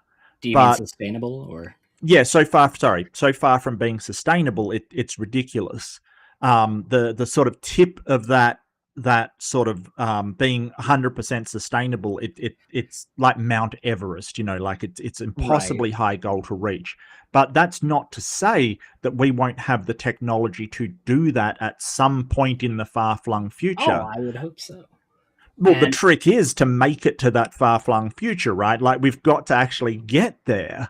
And like the current level of consumerism and waste does not give me confidence that we will get there. I would argue that growth and continuous growth is something that is necessary for a capitalistic system to function. I don't really see how capitalism operates absence of continuous growth, at least in a way that is in the mind of the capitalist viewed as successful. I mean, it's gotten to such an extremity that now they're talking about on the news. Donald Trump talked about possibly ending a civilization today. How do you think that's going to pull out for the shareholders? Is that going to be a positive or negative thing? Like it's just gotten to such an extreme. I mean, Aiden, when you're talking about resource waste, wars are, absolutely the biggest resource waste. They're the king. Absolutely. Like your country may profit off of the war, but essentially, the devastation in Ukraine. So much has been lost there just from the war that's broken out there, and I don't see how Iran is going to be any different. But yeah, I get what you're saying, and when you're talking about growth, when we're talking about growth, we're really talking about the industrialization of things. But if you can make renewables, you can increase your the amount of things that you're making without necessarily taking resources away from the earth that can't be sustained, right? If you make a water reclamation system, for instance, and you sell bottles of recycled water, there's no reason why that isn't sustainable.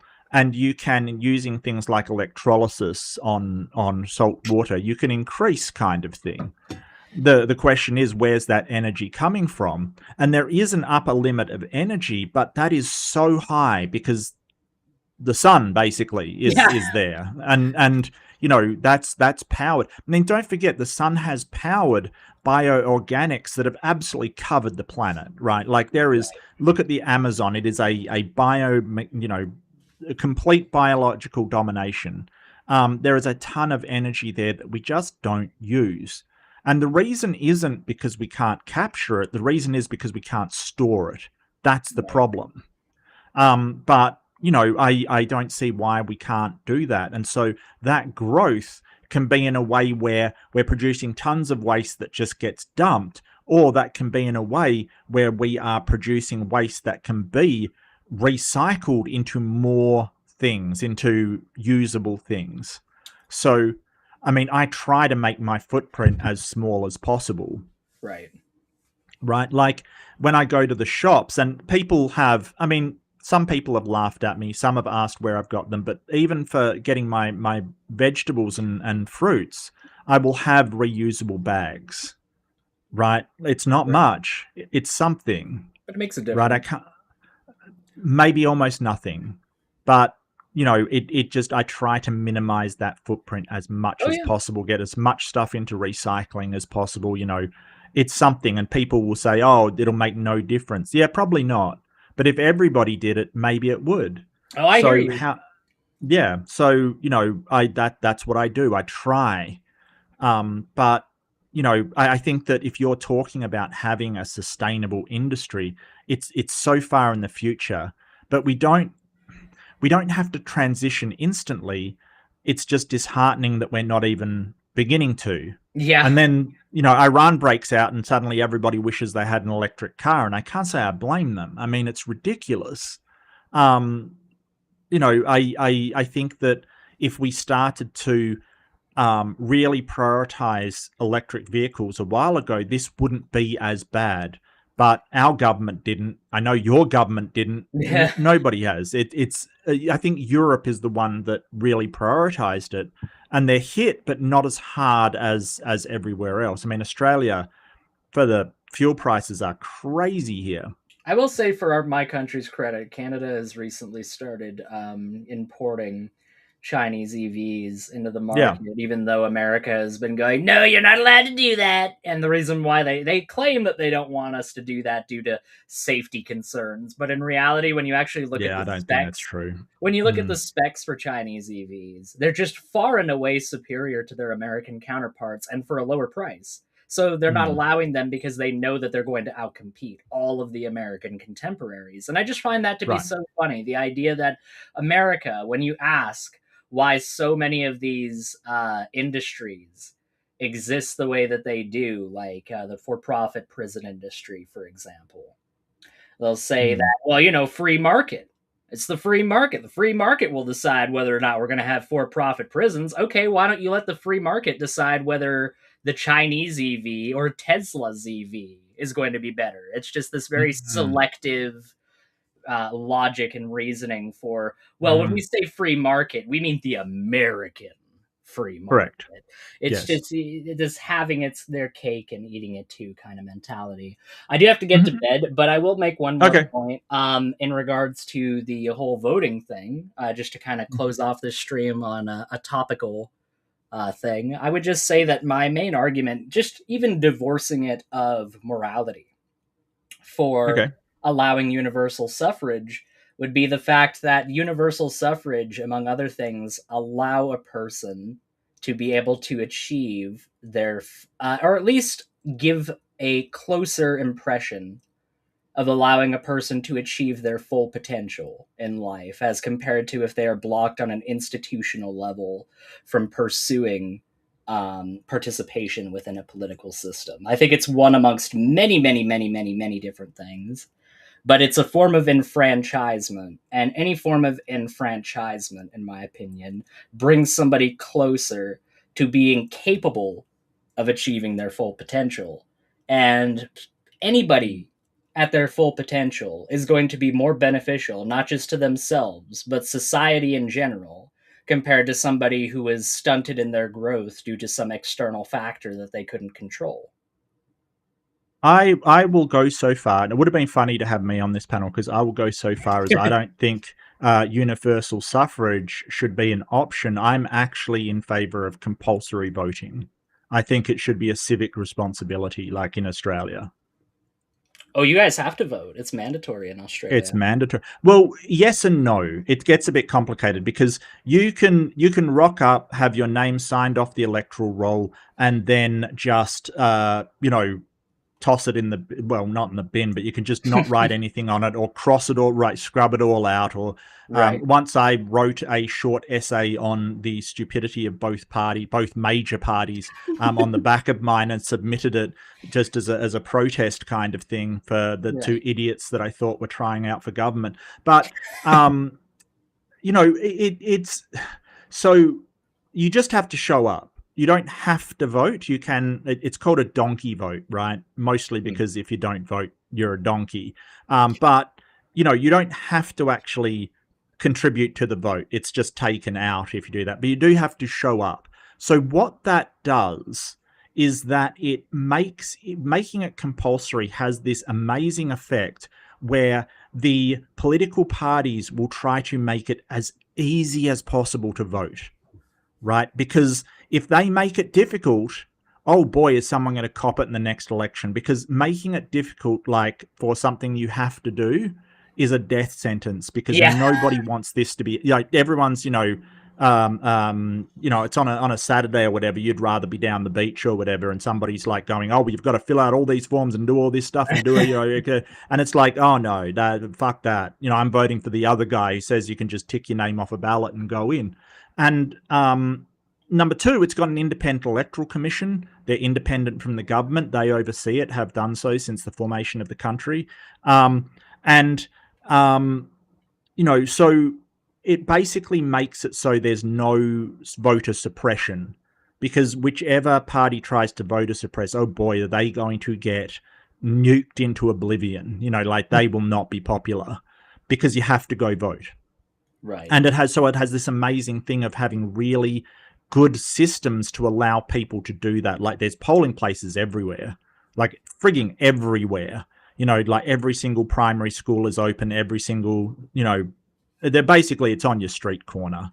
Right. Because, you know, it's kind of one of those things you have to do, and making it difficult for people, they'll get less votes. So, you know, they actually do it. But it works out well because you do have that actual representation of what the people think. And I think for my money that, did you bring up the social contract at all? Yeah, no, that got brought up. Okay.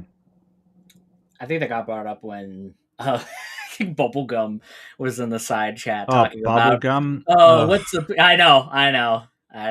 But he was there like, what's the point of even having a government? And I just replied with, well, you know, based on the fact that you haven't spent every spare moment of your life trying to save up just enough money for you to get a plot of land somewhere, for you to build your own cabin and live your own lifestyle completely independent of everyone else. It kind of seems to me that you enjoy the fruits of the social contract and of government. Yeah. And you know, if you don't want some guy to come along with a gun, shoot you and take your cabin, you know, I mean, it's probably pretty important that they stop people from doing that.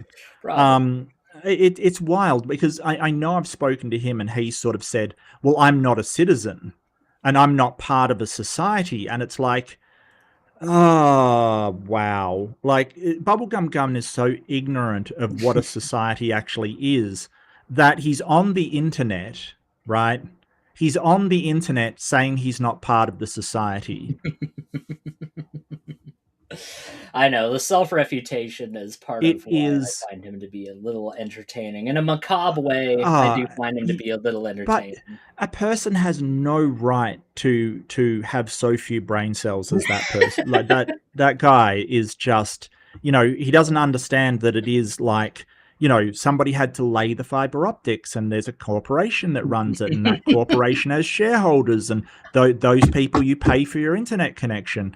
And it's like, no, I'm not part of that. It's like a sovereign citizen on steroids. Yes. It's like, no, so you don't drive, you don't walk along any paths. You live. I'm not driving. I'm traveling, Mark. I'm traveling. Oh, sorry, that's my fault. Anyway, I'll let you get to sleep. But yeah, no worries. Thank you for being here, Mark. I appreciate it. My pleasure. Take care, Aiden. Yeah, you as well. Take care, my friend. See you, mate. Bye-bye.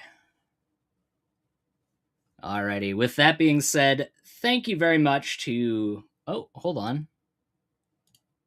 There we go.